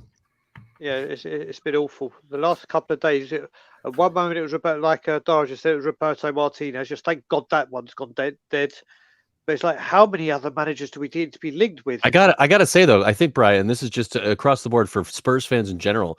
Let's not buy into these rumors as much as it's hard not to, obviously, especially with the Poch stuff coming out. It's as strong as these rumors are, and as good as some of the sources are. Sometimes you just have to go, you know what? I'm going to wait until I hear something from the club that's solid, that I understand there's a reasonable. It's reasonable to determine that this is likely true, rather than just going, oh, another rumor, because a lot of it is just paper talk. A lot of it's just them trying to create shit for themselves, for people to click on, or just to take the piss in some capacity. So I don't know. I just I'm of the mind at the moment. Other than the Poch stuff, I'm kind of buying into a little bit because I'm excited. That's the point, Brian. I know, but it's taken that for me to buy into most of it, because it's just how many rumors of how many managers. It's just there's a lot of them available. They're obviously going to pick. Oh, let's pick this guy today, and let's go with this rumor today. Let's go with this rumor. And it's rarely any of it is actually true. So it's rather than stress out, I'm just. I'm allowing myself a little bit of excitement with Pochettino, but at the same time, I recognize that it's not likely going to happen. The worst part is I can't get excited about stuff anymore without a part of me getting afraid. I can't get excited about a 2-0 lead anymore. I can't get excited about the prospect of Pochettino coming back. I can't get excited about transfer rumors. I can't get excited because you can get excited, Cody, but you can't. But don't buy into it being as like a thing that's true. I think that's the thing. Is like, oh, we were tied with this guy, or we were connected with this guy. And I'm like, were we really connected? So I can get all hard, but I'm not allowed to blow my load. That's exactly. Great. What a way to enjoy my life, Brian. Permanent state of blue balls, Cody. That's I can just walk around with blue balls my whole life. Tottenham Hotspur. Fuck's sake. The Blue Balls Club. That's the Blue Balls Club. Look, I think you can't hold back Twitter, and you can't hold back the social media. Hold on one second. One second. That's somebody coming in. First time on the show. Hey, what's up, Robbie? He's a little clicky there. He was Hi, Robbie. Glitchy. Good intro. What a fantastic debut. Everything he said was true. Everything he said was spot on. He is on point. Great guest. always full of great points. Now he's back. I think he's having problems with his computer because it's taking a while to load. So there he is. Hey there, mate. There we What's up, go. Robbie? How are you doing? All right. What's happening, mate? What's up, buddy? How you doing, Good to see you, mate? man. What's happening? What do you think, Yes, Robbie? a pleasure, Is Poch coming back? Pardon? Is Poch coming back? Look, it's one of those where I really do hope so. It's something, if Pochettino does come back, it will be absolutely brilliant. Brilliant for him, brilliant for the fans. But there's definitely a lot more to delve into that with the whole Conte rumours and the managerial situation. But as far as Pochettino goes for me, I would absolutely love to have him back. Absolutely love to have him back. But isn't there a part of you that thinks that he would have to be an idiot to come back here right now? Like, how many times does your trust have to be abused for you to learn your lessons? Like, personally, like, I'm not a big believer in second chances when it comes to this kind of thing. I wouldn't be trusting Levy as far as I could throw him if I was Pochettino. Like, what is he thinking? Look, if you're Pochettino in a situation now, then I'm thinking I'm at PSG right now. It's not really working out. But I know I can make something. I know I can win league titles here. I'm pretty sure I can win trophies here. But there's a part of me that tells me it's the passion and the love he still has for Tottenham. You know, the amount of times we did let him down over those years, you know, it was him who got sacked. It wasn't him who left, in my opinion. And, you know, that's what happened. He didn't leave. He got sacked, which was the completely wrong move, although we were in a bad position, in my opinion, after what he'd done over the past few years. But you look at a manager like Pochettino, and I would love him back at Tottenham. As much as I say I would absolutely love to have him back at Spurs. But do I honestly see it happening as much as I want it to happen? I don't. I'll be 100% realistic with you. I think at PSG right now, I don't see him leaving. He's at a club where, yes, he hasn't succeeded that much this season, but he's taken them to a Champions League semi-final next season. I'm pretty sure he can win them the league title, you know, maybe take him to the Champions League final. So with the quality he has, he did come in Paris mid-season Saint-Germain too, Robbie, didn't he? He came in mid-season. Like it wasn't all his fault that they didn't win the title. Yeah, exactly. He came so in mid-season. Can't really put it all on him, you know. Yeah, exactly. When I believe they were fifth under Thomas Tuchel, fourth and fifth, you know, going back and forth, and he took them to second. Now, although that isn't winning the title, there's not much else he can really do about that. And also considering Lille's fantastic and amazing season with the likes of, you know, Maignan in goal, who was brilliant. You look at some of their players as well. You know, they've got a very, very talented young squad, and, you know, fair play to them for winning Ligue 1. But I do believe Pochettino came in, he took them to a semi-final, and it wasn't him who knocked PSG out of the semi-final. It was the players losing their heads. So I think if they can acquire a few decent players, they can win trophies. So I don't see Pochettino coming back to Spurs, to answer the question fully. But someone who I would love to have is Conte. But the one issue I have with Conte, he's leaving Inter Milan because he can't get backed, right? Because they're in a financial place where they don't want to be. If he's not going to get back to Inter Milan, then what makes him think he's going to get back to Tottenham Hotspur under Daniel Levy? It doesn't make sense to me. Yeah, I agree with you there. Yeah, Robbie, 100%. I do want to say just quickly before we say hello to Holly, I do think there's a sense that Pochettino has felt like he didn't get quite get over the line, and he really wants to get over the line with Spurs. And I think if there's a reason to come back, that might play into it. But that would be my one thought. Yeah. So before we get on, just want to welcome Holly onto the channel. I don't know. What's up, Holly? Have you been on our channel before in any capacity? Good evening, Holly. I don't think so. Good evening. Holly, just want to ask you one question. What in God's name is this club doing to us right now? I don't know. I've got no gin left, to be honest. I mean, no, You drank all the gin. Gin's all gone. It's been a rough season. No, I just don't know. They're just giving me a headache, heartache, you name it. I've had it, and I'm still trying to get over it. So I just wanted a stress-free summer. The fact that there's no Dyer in the England squad gives me a bit of hope. But again, we're seeing rumours flying around left, right, and centre. Do you know what I mean? I don't have the willpower, to be honest. Would you take Poch back? My heart's saying yes. My head's saying it's too soon. I think to myself, these players stopped playing for Pochettino at the end of the day, and they're pretty much still all here, bar a few new ones. Do you know what I mean? I think we just need some fresh eyes. I'd love Poch to come back in a few years, say, but right now I just don't think it's the right move in that kind of sense. I think it's a right move for Levy and Ennick in the sense that it will win fans over that are sitting on the fence about the whole Ennick out thing. But personally, I think for Tottenham, I just don't think it's right. I really don't.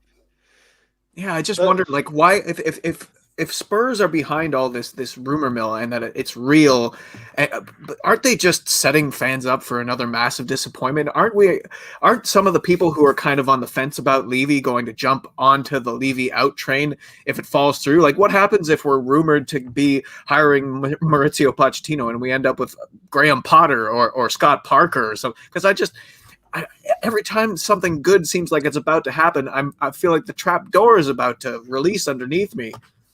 Every single time. And it's actually a good point you say that, because I think a lot of people will be frustrated again. I think for Levy and Ennick right now, anything they do is going to be watched with lots of eyes. And like you say, it could once again go belly up for them. And for me, I wouldn't complain because, like I said, I think it's putting the what's it called, the sealant over the cracks if we sign Poch. And I just don't think stuff will be done properly because you'd be like, oh, we've got Poch and it's fine. We'll play nice football. The players will start playing again. But I think some Spurs fans have a very short memory in the sense that these players actually did stop playing for Pochettino. So it's not just the sense that it's all Poch. I think, like we said, we've always said, we say the same things all the time on these shows. The players aren't good enough. The players don't have the right mentality. There's too much dead wood in this squad. Getting Poch in isn't going to fix all those problems. Yeah, you still have to deal with that at the same time. You have to be able to say, okay, these players are going to go, 5-6 players at the very minimum, probably 7 or 8 at the most, and then be confident that you're able to get rid of them and then invest in some younger players. Do what the thing is, Pochettino, if he is going to come, he's the one who can do it the best. We've seen him do it once before. If given the opportunity with the right backing, he's the manager that can do it over and above any manager that might be available. Pochettino is the one who has done it at Spurs already. But I agree with Holly in that you do have to deal with that dead wood. If you don't, and he's got the same players and he's trying to motivate the same players, it's gonna die very quickly. Yeah, like if Poch comes in, I want him to have a flamethrower in his hands. I want him like to he did the first time though. Do you remember the first time? How many players? I want him to come in and have just a giant sack full of money on his back that he can spend as he pleases. The thing is, it's like the prospect of bringing Poch back without changing anything. That to me is just as stupid as saying that Jose Mourinho should come back, because all the problems that exist at this club. That's a bit too much. Well, just in terms of the logic. Right. I'm joking, guys. Come on. So yeah, I don't know. I seriously think that there's other motivations at play here. The fact I think that there's probably a lot of people who are holding on to that season ticket renewal, waiting to see what happens, and this is meant to kind of push them a little bit towards the you better renew now. But I don't know. We'll see. Yeah. I don't think he's coming. Yeah, I have to agree, Cody. I don't think he's coming. I think this is another mad rumor that keeps getting tossed out there, like everything else that's happened in the last little while since we've lost Jose Mourinho, or since he got sacked. But I do think he's I think him or Potter are the two managers that I would feel like they could get us playing the way we want to play again. But it does come down to whether or not they change the structure of the team. They need to bring in a director of football, or they need to give the manager the choice and Brian, who comes in and out of the club. Have you not got enough blowback on Graham Potter yet to get off that train? I got a bunch of people hopping on the Graham Potter train with me. So you can say that. God, seriously, all you like. Yeah, do some research on him, man. He's a quality manager. He's on the up. Very similar to where Pochettino was when he was at Southampton. So I don't understand why people are slagging him so much. I wouldn't despise him, but he's probably like my 5th choice at this point. Like. He's like, that's fine. You're welcome. Brighton are the only club in the Premier League that dropped more points from winning positions than we did. Like our biggest problem this season, the problem that kept us out of Champions League, was because we couldn't hold on to leads. And you're going to look at the players he's got, though, mate. Come on, you got to look at the team he inherited, the players he's got. Yeah, we're not that. I think he had before he came to Spurs, he had Southampton. Pochettino had Southampton at what finish? I think he finished 11th, 10th or 11th. I mean, how many points difference is that from Potter? And the quality of football that he plays is similar to what we want. I'm not saying it's the absolute answer. I'm just saying with what we've got out there, if we want to do what we did with Poch with a different manager that isn't Pochettino, he's one of the best managers potentially available for that type of job. With an opportunity to bring in youth in that type of situation. Who else can do that other than Ten Hag maybe? And I don't know another manager that can do that. I don't think Potter's coming. That's my personal opinion. Oh, I don't think so either. But like anybody on this panel, whoever does end up with a job, I'm going to back 100%. But if Potter comes in and we have the same problem of dropping points at the end of games, and we carry that mentality forward into next season, you owe me a case of beer, Brian Ireland. I'll buy you a case of beer, buddy. I tell you what, Cody, you're in Ontario with me, buddy. I'll buy it and I'll let you drink it in front of me, and I won't touch any of it. You can have the whole thing. What's your brand? What do you like to drink? Oh, I like the fancy stuff. We'll have to go to the. That's fine. We'll go together. You let me know. I'll pick out like you can 12 pick and choose. You can get a bunch of different kinds. Yeah, we'll get you a mixed bag of tricks there for you. Not a problem. Yeah. Absolutely. So what you got to look at, Cody, is if Graham Potter does come in, and we do have the points dropped like we did, but that could be because Levy didn't back him. There's loads of factors. And the one thing I will say about Poch, And I didn't know this till today. I didn't know his family weren't with him, and his family are back home in Hasleywood in North London. Yeah, they're still in London. Yeah, I I did mean, he's not know- probably I dying did- to come to London for that reason. Exactly. Right? I mean, you look at it. I haven't been able to go home for a year. I've been homesick to see my nephews and my niece for over a year, big time. And this is from here. And then he's working away. All right, he's living a much better lifestyle in a nice hotel impact. But I can only imagine what that's doing to him. And I think that's the pullback for him as well. He can go back and be with his family. That's a Maybe. huge thing. Maybe. I just don't understand. Like with Euros looming here, like how far away are we from Euros beginning? Not that far, right? We are like a rudderless ship right now. Like I was saying earlier, Holly and Robbie, it's been 37 days since we sacked Jose. Inter and Conte parted ways yesterday. They've already got their new manager in. Inzaghi's in the door. Like every day that goes by that we don't have an actual manager in here is a day that we lose an opportunity to establish the club's new direction, because there's so much. Like, do we really want to be bringing players in when we don't have our Cody. next manager? Cody, I think the situation with some of the managers that probably Levy wanted to get his hands onto, he had to wait for them to finish their season, because before the season ended, when they approached certain people like Rodgers said no straight away. And I believe that some of the managers that he wanted to approach, he couldn't approach them because they're still playing for a team, and it's coming towards the end of the season, which is the most important part of any team. So I got a funny feeling that it's a good show. But look at all the teams that have, Nagelsmann to Bayern was confirmed before the end of the German season, and Marco Rose to Leipzig, I think, was confirmed before the end of. Like, I don't buy that. But that tells you, but what that tells you is that basically the people that Levy's after, they were not allowed to say things before the end of the season. That sounds to why me like sack Jose? But the season's over now, Money. right? Why If they weren't- it's why okay- sack it's okay Jose? if they weren't Why- allowed to say something, but it's not okay to just be sitting here without a fucking manager 2 weeks No. before Euros start, and we have so much work to do. right. The only voice that's Mr. Kane, needs to know- why sack Levy? Oh, sack Levy. I wish I could sack Jose. If you couldn't talk to these managers and do it a week before a cup final, because whether he would have got into top four now, Jose needed to go. There's no doubt. But at the We end all of the know season, why that is, after- though, Bri. He did it because he was saving money. Because he was saving money. Yeah. Who's feeding back here? Mr. K, I think you got a bit of echo, mate.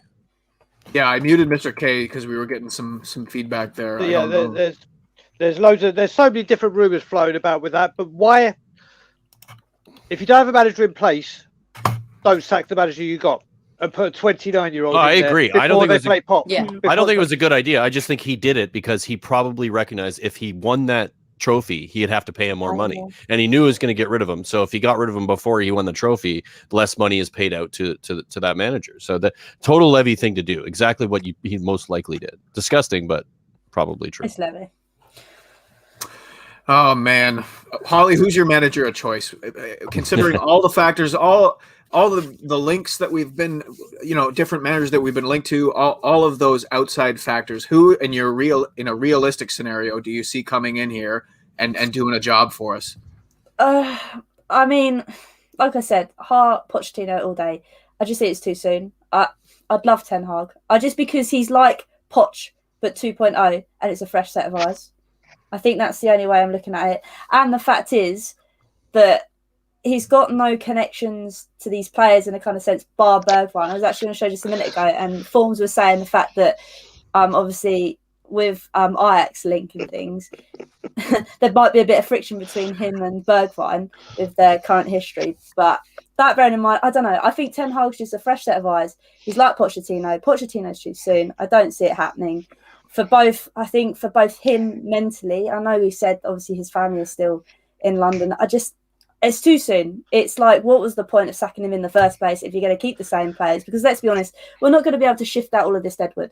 It's never going to happen. You stick Ten Hag in, these players might actually be like, okay, I'm going to play for this new manager. He likes attacking football. He's like Poch, but it isn't Poch. So I think that's probably maybe the only fix in that kind of sense. But yeah, well, I will say that of the candidates, Ten Hag is definitely the best looking. But Robbie, who's your manager of choice if you could pick?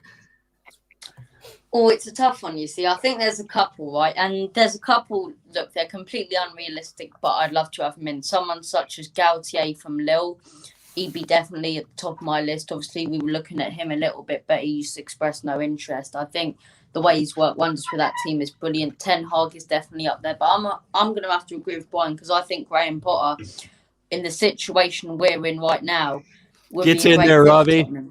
He knows. No. He knows how to develop youth players, in my opinion. Well, he's not having it. He's got qualifications. I think it's something to do with like people management and everything. He's really, really good at that type of thing. I think he plays an exciting brand of football, expansive, expressive brand of football, which is very attacking. I think in the situation we're in, he's not going to, like Brian said, he's not going to fix all of our problems, in my opinion. I think, if we're looking for someone to really take us forward, he's not the right person, in my opinion. But if we're looking to employ a manager right now, as I say, to take us through the next few seasons, to hopefully get something before we sort this club out, then Potter has to be top of that list, definitely, in my opinion. I think Ten Hag, he'd definitely be up there. But that one for me, obviously, we scheduled a meeting with him if all of that's true and everything, and turned him down. So I highly doubt he's going to come to Spurs. So it's got to be between Potter, the likes of Gautier, if he could, Conte. Not in my opinion, because I don't think he'd meet Levy's budget price. So I think Graham Potter's the type of person who can work wonders with a small amount of money. So he'd be top of my list. Good show. Yeah, that's fair. What about you, Bob Spur? Welcome to the chat. Bobby. Good to see you again. Yo. All right, mate. Well, what's been No happening? music intro. What's been happening? Yeah, no, we don't, Bob. We save that for the special guest. Get lazy now as things go on. Mate, you probably see my tweet. I've put a welcome home tweet out already. Premature and all that. With a welcome home Pochettino sign there. I want Poch back, of course I do, but only if he's back properly. I've said that's the thing I said this morning. It's no point bringing Poch back if the board aren't going to back him and share his vision and put some furniture in the fucking house. So you could say that about any. You could say that about any manager, right? Yeah. We'd still be sitting here saying Ryan Mason in. Like I don't get how. Where do you think this soft manager comment came from? Because Sky Sports were saying today that Tottenham wants someone soft, blah, blah, blah. Is that coming from the Conte camp? Like, did they open negotiations with Antonio Conte? And when he asked for, full control and Levy said no, that's what they had to say about it? Because it would make a lot of sense. Bob, what do you think? Well, it's a common fact. Well, not common fact. It's a common opinion, isn't it? That they like Levy likes yes men around him, and that's the only thing that worries me about Pochettino, because they're so close, they're such good friends. Maybe he's getting away. Levy's getting away with. He will get away with certain things that another manager, i.e. Conte, wouldn't, or even a Ten Hag. If he comes, he's going to want to bring the backroom staff with him. But it's weird. I mean, how much is the 1 year contract left for Pochettino at PSG? Because remember, there was a statement saying, or Alistair Gold, I know gold isn't gospel, but he did say it would test the financial resolve of Tottenham Hotspur, whichever manager they bring in. So do you guys have any idea how much that last year the contract's likely to cost? Is it going to break them? Is it going to test the resolve if Pochettino comes back? That's the one thing that makes me think maybe not, because it's not going to cost that much, is he? Yeah, I don't know who knows what that testing the financial resolve, does that mean, how expensive it's going to be to rip him away from his current club? To be fair, £5.50 tests Levy's resolve, doesn't it? So it's. Don't you think, Bob? Don't you think that basically Ten Hag is probably fits that mold because he had his contract extended by Ajax? Yeah, and and the other person is Rodgers, who's got quite a decent relationship and quite a decent contract with him. But I think maybe he's reached the end of that squad in terms of what they can do. Yeah, I mean, I don't want Rodgers now. Purely and simply, he's turned us down twice publicly now. So the only reason he'd be coming in is for that financial clout, and I'd rather have someone come in who's who's got Tottenham's best interests at heart, and he'd be coming in for the money, which I know is a bit hypocritical because every manager does to an extent. But the fact that you can't turn Tottenham down twice and say, yeah, all right, then you've given me enough money, let me come. Now, I'm doing the head shake. Agreed. That's an Indian. No, I agreed. I agree with you. I think Rodgers would now become the wrong one because he said it no twice to us. Exactly. So Ten Hag, I think the only reason that would the from what I can gather, the extra year won't test the resolve. It's the fact they'll probably want 2 or 3 players from Ajax and his backroom staff. You laughing at that, Holly? Hey. No, I was laughing at her. Yeah, her bobblehead in the back there. I had the most awkward situations earlier, and I've got to share this with you. So I went into a shop. Yeah, I do. Yeah, I do because I want to know what you would do. So I went into a shop and I bought something for $1.99, right? And I gave £2 to the lady behind the counter. But I was wearing this is relevant. I did have my headphones in, so I was listening to the Pochettino news. So I gave her the £2 as $1.99, and totally forgot there's only a penny change. But because I was so engrossed into the Pochettino, I stood there waiting for a penny change. Normally I'd say, yeah, see you later.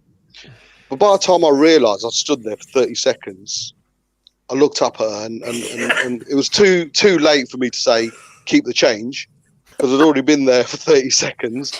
So I thought, no, I'm gonna wait another 10 seconds, wait for the penny. What I didn't realise while I was listening to Pochettino news, that she'd actually run out of pennies and she'd actually shouted to someone to actually bring the pennies. So I was what would you have done? Because I stood there thinking, right, do I wait like a twat for this penny and give every Indian a bad name for being a stingy git, Bob, or do I say, or do I say keep the penny after waiting there for about a minute for this penny? I think you just apologize. Bobby, this is what you do. I'll tell you what you do. Right? What you do is what I do in every shop. Every shop I go to, right, yeah, especially sweet shops, right, yeah. If they've got any copper change, sweet shops, any copper change that they give me, I'm talking about grocery shops and all. If they've got any copper change at all, right, yeah, I always tell them put the copper change in any children's charity box you've got. No, it's an Indian shop. You don't get charity shops in Indian shops. Fuck that. No chance. No, you do. They have, especially if you go to the Sri Lankan ones, right? Yeah, they got like all these water ones and for children and the Good Hope and so forth. All the copper should go to children. We don't need it. It makes holes in our pockets. But I did not mean to take it off topic, guys. Sorry, I apologize. No, it's okay, Bob. But I was very impressed that you didn't respond. Maybe No, you didn't I even notice. I stood there for about a minute and a half. We were just stood there looking at each other. I don't think he still knows what you're talking about, Will. Just the I do. Okay. I'm just ignoring it. All right. Bob, is this a sly dig at? Is this a sly dig at Levy by any chance? Probably, yeah. There you go. There's a connection. Levy's the connection. He'd wait for a penny.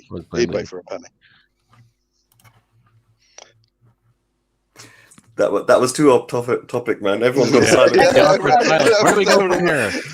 Right, okay. Pochettino to sort out the penny for us. So that's it. So there's lots of people in the comments talking about the Harry Winks doll behind you, Holly. I just want to know, is his fate sealed if he leaves the club? Are you going to get rid of him, or are you always going to kind of keep Mr. Winks somewhere safe in case he ends up back here? He's there for banter now. See, it's a conversation starter. Everybody sees him and starts to slag him off. I'm waiting for my sister to buy the Skywalk for my birthday. So technically, I'm not giving any money to Enick and chuck him over the Skywalk. That's the plan. But personally, I think he's done. I think he's dusted. It's sad to see because he has pretty much fallen off the Skywalk. Let's be real.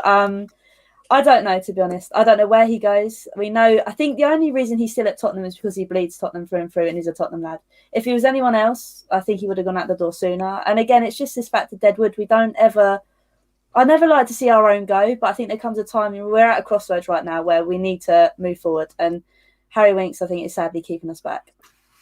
Yeah, it's tough. It's tough because with all this Kane rumors about whether or not he'll be sold on, now you're talking about Kane moving, you're talking about Winks moving on. If someone came in with the right price, we'd be moving Dele on. We got to have some English players in the squad. So does selling Harry Kane increase the likelihood that we don't get rid of the other players that we really should be getting rid of? I don't know, but I think we'll bring in some youth at that point if that's the case. Yeah, I guess so. And you've got Ryan Sessegnon on loan as well, who could come back and fill that quote out a little bit. Back. What did you guys think of Juan Foyth yesterday? Lifting the Europa Trophy, having a good game. Phenomenal. Warrior redemption. It's good to see. Every time I see him, he's got a bandage on, or he's injured or something. Every time I've seen him play gets himself into it, doesn't he? He's proper hardcore. He's a bit gutted he came off, didn't he? But I just would have liked to have scored that winning penalty. That would have been brilliant. That would have been brilliant. Would have been Naeem-esque.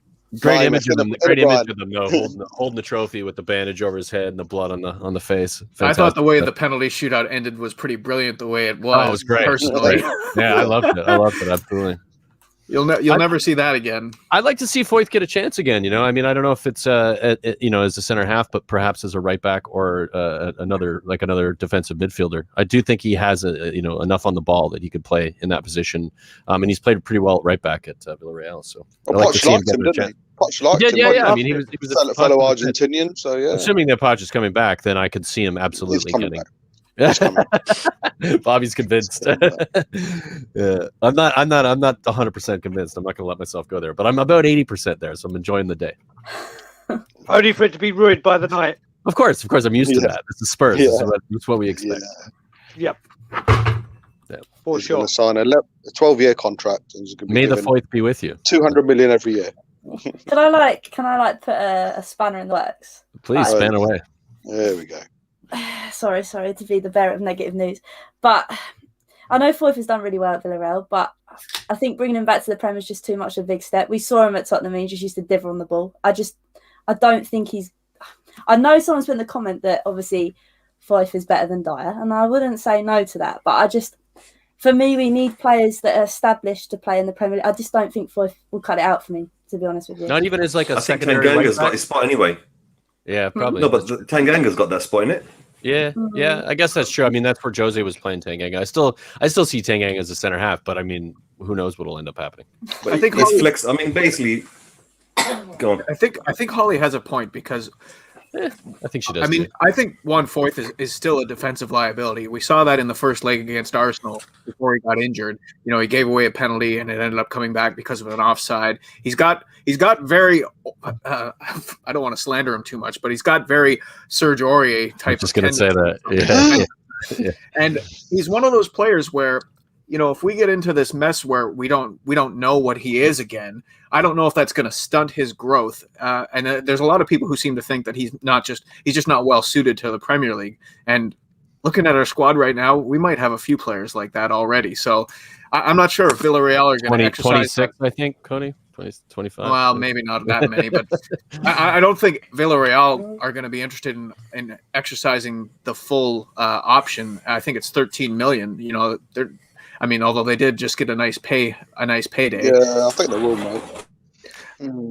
But there's a comment there that Foyth needs a run of games, and I think that is exactly partially true, and I think that's kind of the case with every player. We know that it's a trope that gets bandied about all the time, and it's true though. And if a player plays a lot and they're playing under the right manager in the right system, then the player can become a much better player. Poch did that with Spurs players for the first 3 seasons he was with us. He made all of these players better than they were initially, and if he does come back, he has arguably should have the ability to do it again. So I do think it comes down to system and coaching in a lot of cases, but as a raw player, Foyth has got a lot of quality, but he is very error prone, to say the least. But do you know that Foyth hasn't played more than 8 games consistently without being dropped or injured? It's right. 8 at right back, 8 at defence, 8 let's try you here, or 8 at the back. That's a hard thing. He's never had more than 8 games in a row. That also does say something about the player too, like potentially what management saw in the player. Maybe like, well, we're not really quite sure where to play this guy. But I do think that consistency is going to always make a player better for sure. Same problem with Dyer though. Exactly. Yes. What a same wavelength. Yeah, I mean, Dyer's just not a center half. That's just he's playing in the wrong position, and he's not good enough to play center midfield. He should just be playing in the championship for a mid-table team, probably. If we're looking to beef up the squad, surely Foyth, we can't get any.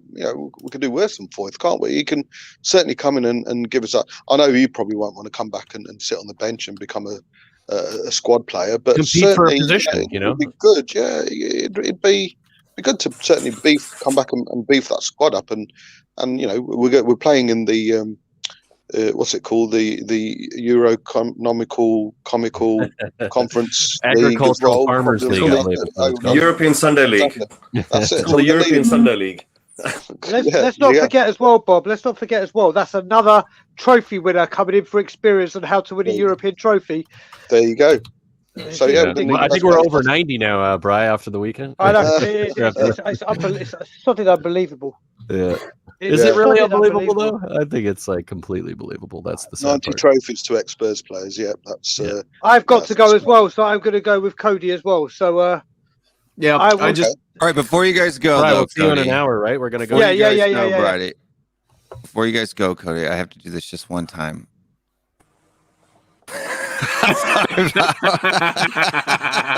Hold on, let me get it right. You look beautiful, Bobby. Beautiful, royally beautiful. Crown Prince, closer, the Crown closer. Prince. Crown Prince of YouTube, Bobby. But I do have to go. Bobby.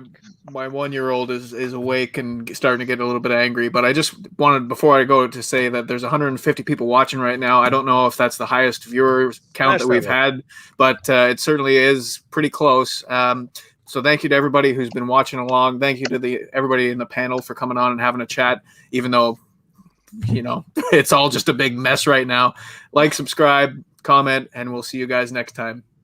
Peace. Cheers, Cody. Cheers, Brian. Peace. see you later on, people. I'll see you soon. Come on, you Spurs. Levy out. See you guys. Oh, Back to six. back to 6.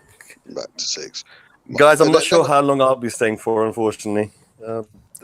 Everyone's getting a bit restless in the house. But I'll be here for a few more minutes, unfortunately. When I logged onto the stream, it was just all I heard was Cody going on about blowing his load. So I did wonder what I was tuning into. It started well for you then, and it ended well for him. No, that's it. I'll listen to it. And all I heard was Cody like, "I'm blowing my load." I thought I've got to be a part of this conversation. Where's the link? Gotta get in on that. Sorry, Robbie. Sorry, mate. Sorry. There's kids here, Bobby. Yeah. Sorry. Disgusting. Are the bets still suspended then for Pochettino? Were they suspended? I saw them at 5-6 at one point. What does that even mean? 5-6? That's crazy. They were locked there for a while. Yeah. I don't know. So, Guys, I'm going to quickly pop out. There's some breaking news that Stellis is trying to put through. I'm going to quickly have a read of it and then get back to you. It's Apparently he's saying that Poch is coming back. Yeah, it's the just title of his show. Yeah, guys. Yeah, it's our show. We're doing it 4:45. So hop on to Tottenham Away if you want to keep talking about it. We're going to do a little special. Brian, but it's worked. He's put out that title, and people are intrigued. There you go. It worked. Yeah, it worked. Yeah. I mean, we all know how that functions when it comes to That's it. I'm late. a little clickbait there. Be a good one. A lot of years. I'm putting the stream out tomorrow saying Cody's blowing his load. The Harry Kane, exactly. The Harry Kane one that we had our most people watch it. Like for the very same reasons. Yeah, 5,000 views we had on that stream. So really, I think Stell's going for the same thing in this one. And could happen. We'll see how it goes. But join us. Yeah. Yeah. You know what? They call me the YouTube slag. I'm everywhere, mate. I'll be. I know. I mean, I see you everywhere. I don't know what that makes me, but the apprentice whore. Yeah, I'm working on it. I'm trying to catch up to you, Bobby. Don't know if I'll ever get there, but I'm trying. What's that? Holly and Robbie, it's glad to have you guys on the show. Yeah, man. It's good. It's brilliant to be on. Yeah. No, it's the first time. I think this is the first time I've been on the show with Robbie and Holly. Is this the first time being with you on the show as well?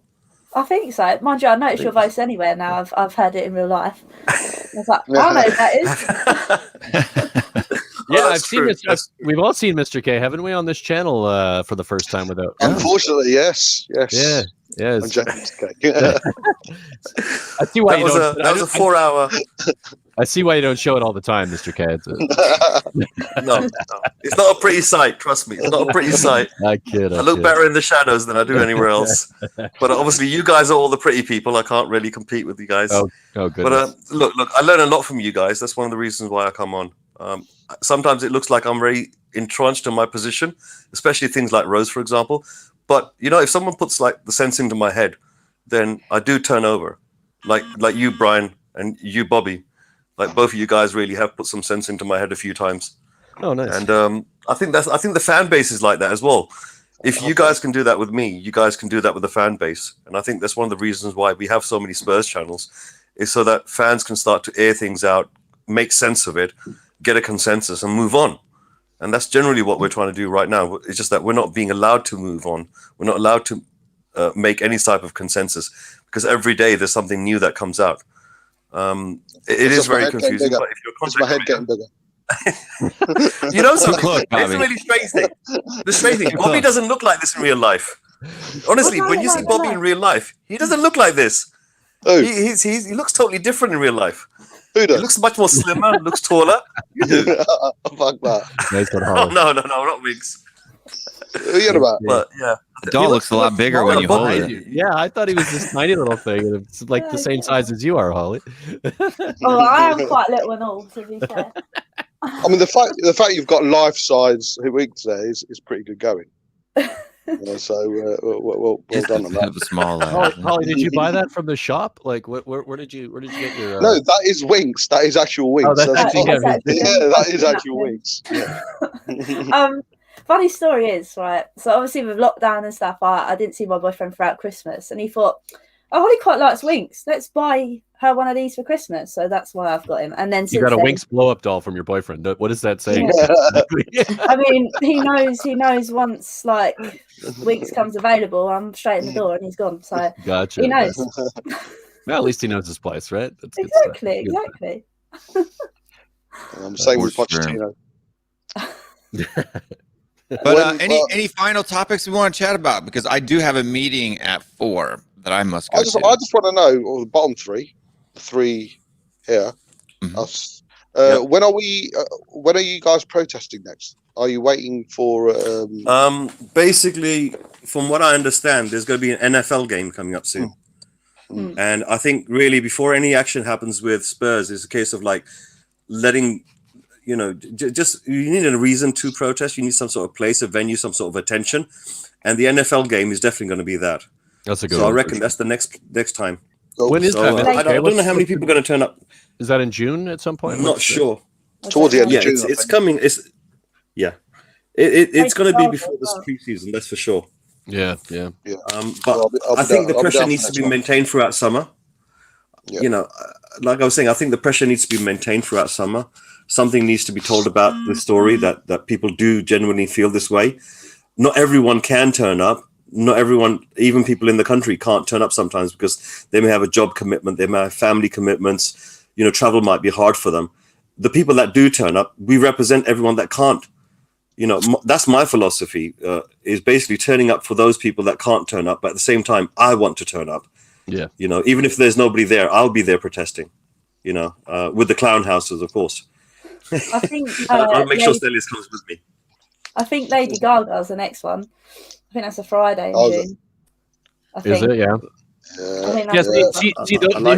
Here's what I struggle with, and I get the reason to protest for those events, but those events are going to give the club enough money to buy new players, essentially, or in some way. Would you guys not agree with that, or is that am I misguided? use all of that Pull the money to themselves. I mean, it's going to go to the More. bank first, but then throughout the summer, we're going to have to deal with buying new players or try to buy new players and get players out.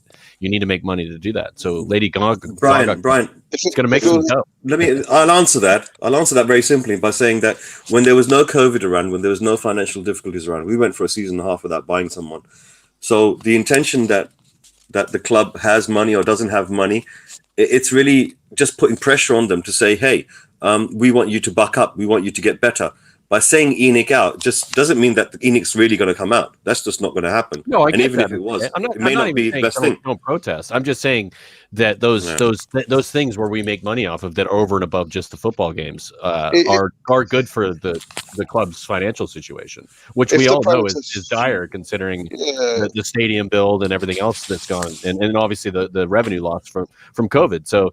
As much as I want to protest. They want Brian, the structure to be I changed. agree with you. I don't think that we want to see the club fall down.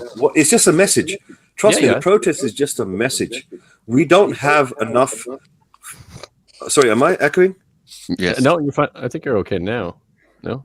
Okay. Yeah. We don't have enough fans on our side to really force any situation.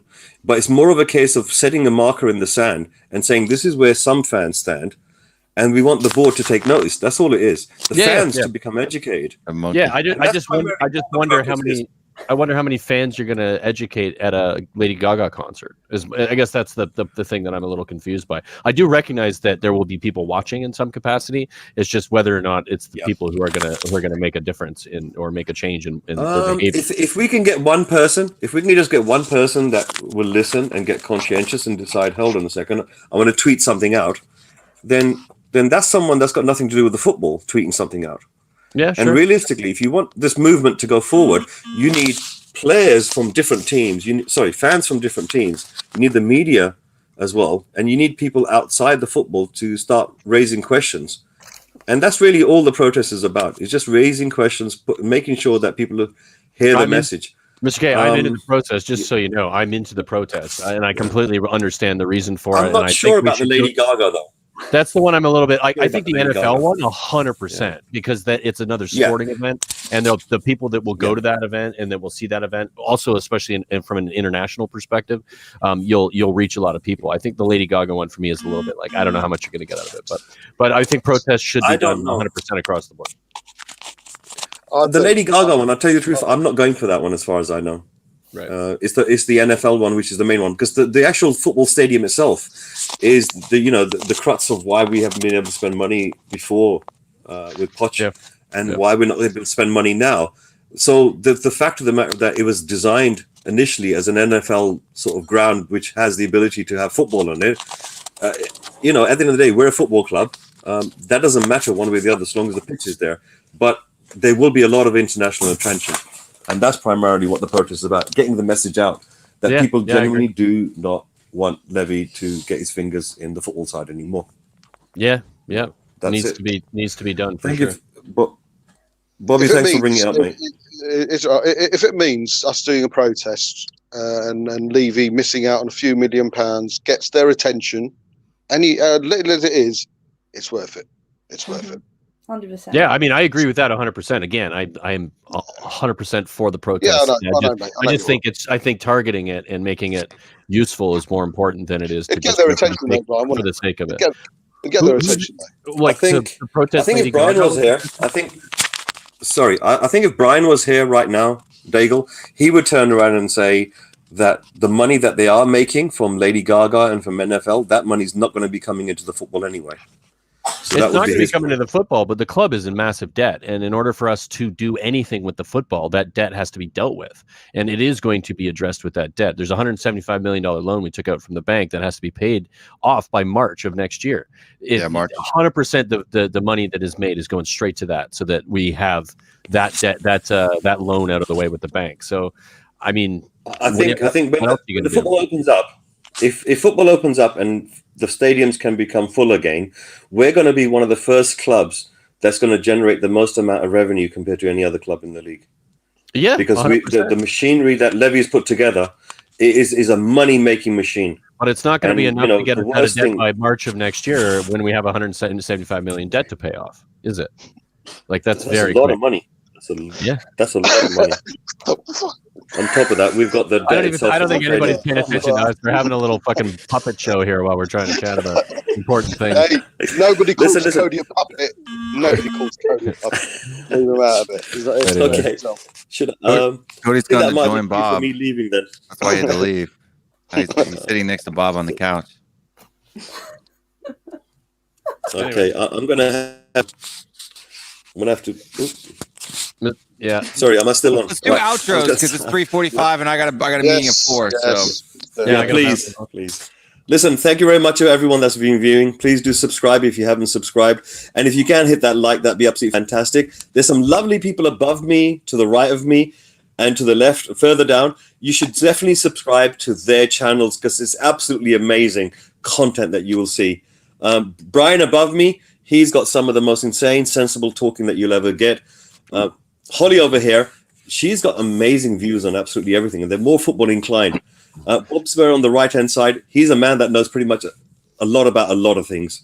And the young lad in the top, oh my days. This kid needs to be heard a lot more. He's spot on about so many things, and he's modest as well. And he's only so young, and everybody knows Will. So definitely check their channels out and subscribe to them. And if you haven't subscribed to this channel, what are you doing? What are you waiting for? Get to it. And thank you for everyone that's been putting comments up. Absolutely love you. New people in the comments. I know some of them. I know some people may have disagreed with me on some of the Danny Rose stuff, but listen, trust me, I still love you all guys because you're all fans. And if you're a Spurs fan, then that's it. Bang, you're with me. Cheers, Thank you. Quality. Big up, big up. Sounds good. Sounds good. I'll go next. I'm going to bounce. It's been a pleasure. We're going to do a stream in about an hour from now on Tottenham Away. So if you want to come talk about the possible Pochettino in situation more, come join us in Tottenham Away. And again, of course, subscribe to Will and Will's channel, and Bobby and Holly and Robbie. Been on Robbie's channel recently as well, doing my team of the season. And Holly's been on her channel, and Bobby's on every channel. So Holly, enjoy your time with your friend Harry. It's been a pleasure, and I'll see you guys in about an hour. Hopefully, if you're in the comments. See you later, mate. Yeah, of course. Cheers, guys. Have a good one. He's got a hat on now. You're right on there. Woo! He looks less flat with the hat. You should leave the hat on him. Shall I leave it on like this? Yeah, it actually looks more like a face now.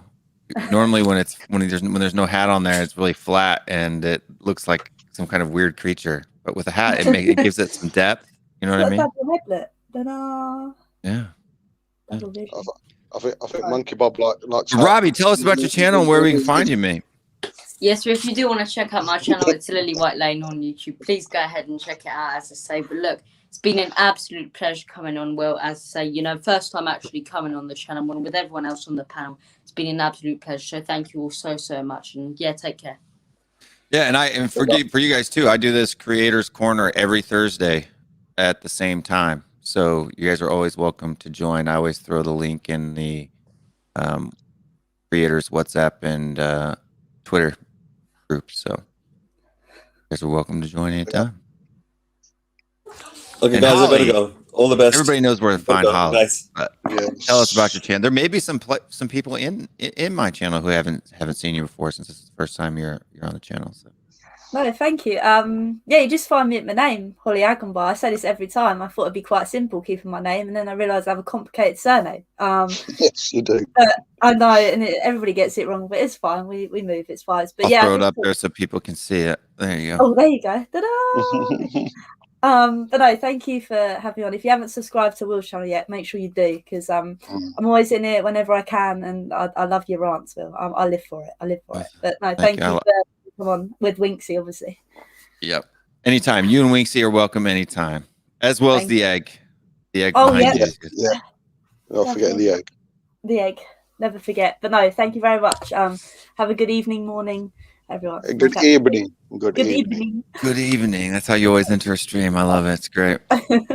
I'll see you later. See you guys later. Have a great night. Bye. Thank you. Goodbye, everyone. Bye. Big up, mate. See you later. And Mr. Bob. Yes. Bob Spur TV. We always banter each other. It's good fun, though. I love it.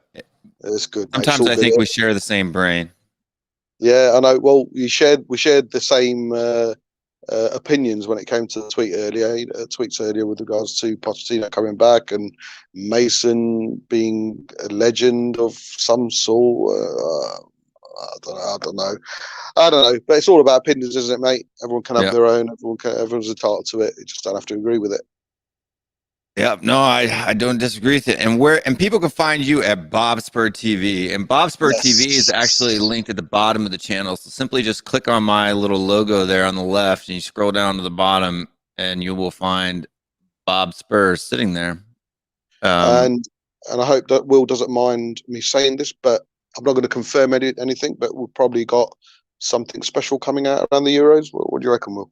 Yeah, we're working on. There's a bunch of us that are working on a special show that we're going to be doing, and I think it's going to be a lot of fun. And Bob Spur is going to be part of that. We're going to be part of that Tottenham Away a few other channels, and maybe a few surprises. Maybe Yeah, a few man. surprises to the list. So look for that. I think the Euro started around June 13th. So I would Yep. say probably like after there's some actual activity or stuff for us to talk about. That's probably when we'll start. That is what I'm guessing. I'm up for a preview, mate. If you're up for a Yeah, preview, preview, talk so. about potentials and speak about the Spurs players who are going to be in the tournament, I'm quite up for that. But obviously, Yeah. you're the man Well- behind it, so we'll leave it with you. Yeah, I mean we're all behind it, so we'll talk about it in the chat. And we'll figure it out. But for the folks that are watching, make sure you check out for that. And it'll be something kind of like a collaboration that a bunch of us are doing. So it's going to be a massive show. Should be good. And Hotspur's at 514 subs right now. I'm not going to pull a David and make people sit here because I have a meeting, so I can't do that. But go over and sub to him. His channel is amazing and deserves to be everywhere near, 1,000. So let's go over there. If you haven't subscribed to Bob Spur, just type in Bob Spur TV or just click on the link below. Bobby, thank you for coming on, man. You're always welcome. No worries. I'm at 800, mate. We need to get to 800. We need to get to 800. Yeah, it's jumped up quite a bit. I'm at 772 right now. Easy. Piece of So piss. so if there are 26 people out of the 84 still watching that haven't subscribed yet, Come on, guys. please do Come on. That'd be It's free and it's effortless. Something that Levy wished. Spurs. No, it was a good stream. We went from, I think we were at like 761 or something like that when I came. man. So Nice 10, 11, 12 people. Yeah. No, yeah, we'll do it, mate. Before the end of the month. No, well, way sooner before then. Yeah, we'll do it. Next 48 hours will be above 800. You watch. Now I'm sure 99 likes too. Wow, I think that's a like record right there. I don't think we've had one more. Let's make it 100. I don't think I've liked it yet. So that could be the There you go. straw that breaks the camel's back. Yeah, I don't think. Oh, it's at 105 now. Oh, there you go. Laughing. 104. Right, mate. One dislike, but Bobby, thank you. And No we'll worries, buddy. see you next time, mate. See you later, mate. Cheers. All right, bye-bye. Bye-bye. And make sure you subscribe, Bob Spur TV, Tottenham Way, Lily White Lane, Holly Agbar, and all of those folks, as well as watching the Three Wise Men hosted by Mr. K, Brian Daigle, and Awesome Awe, and Cody Mack, all of his shows, the Bald and the Beautiful, the Bald and Bearded Tottenham Boys Show, as well as Cody Mack's Morning THFC on Wednesday morning, 6 p.m. New York time. But folks, it's been fun. Thanks to all of my creators who came out for the Creators Corner. And thanks to all of our Patreons, Spartan 7 Gaming, Wayne Bonner, Mama Coach, Celery Agent, AG, Google My Name, who is in the chat, Tony Go, Alex Burleton. Make sure to head on over to THFCRants.com if you want to pick up some merch. There may not be a rant show this weekend. There may be, depends on if the others in the channel want to host one. I'll be at a wedding, so I won't be there. Thank you guys for watching. Thank you for hitting that like button 109 times now. Thank you for hitting that subscribe button. All of you guys. It's been absolutely a great show today. Love having people on. Stay strong. Stay Spurs. We'll see you next time. 1, 2, 3, 4. Let's go now.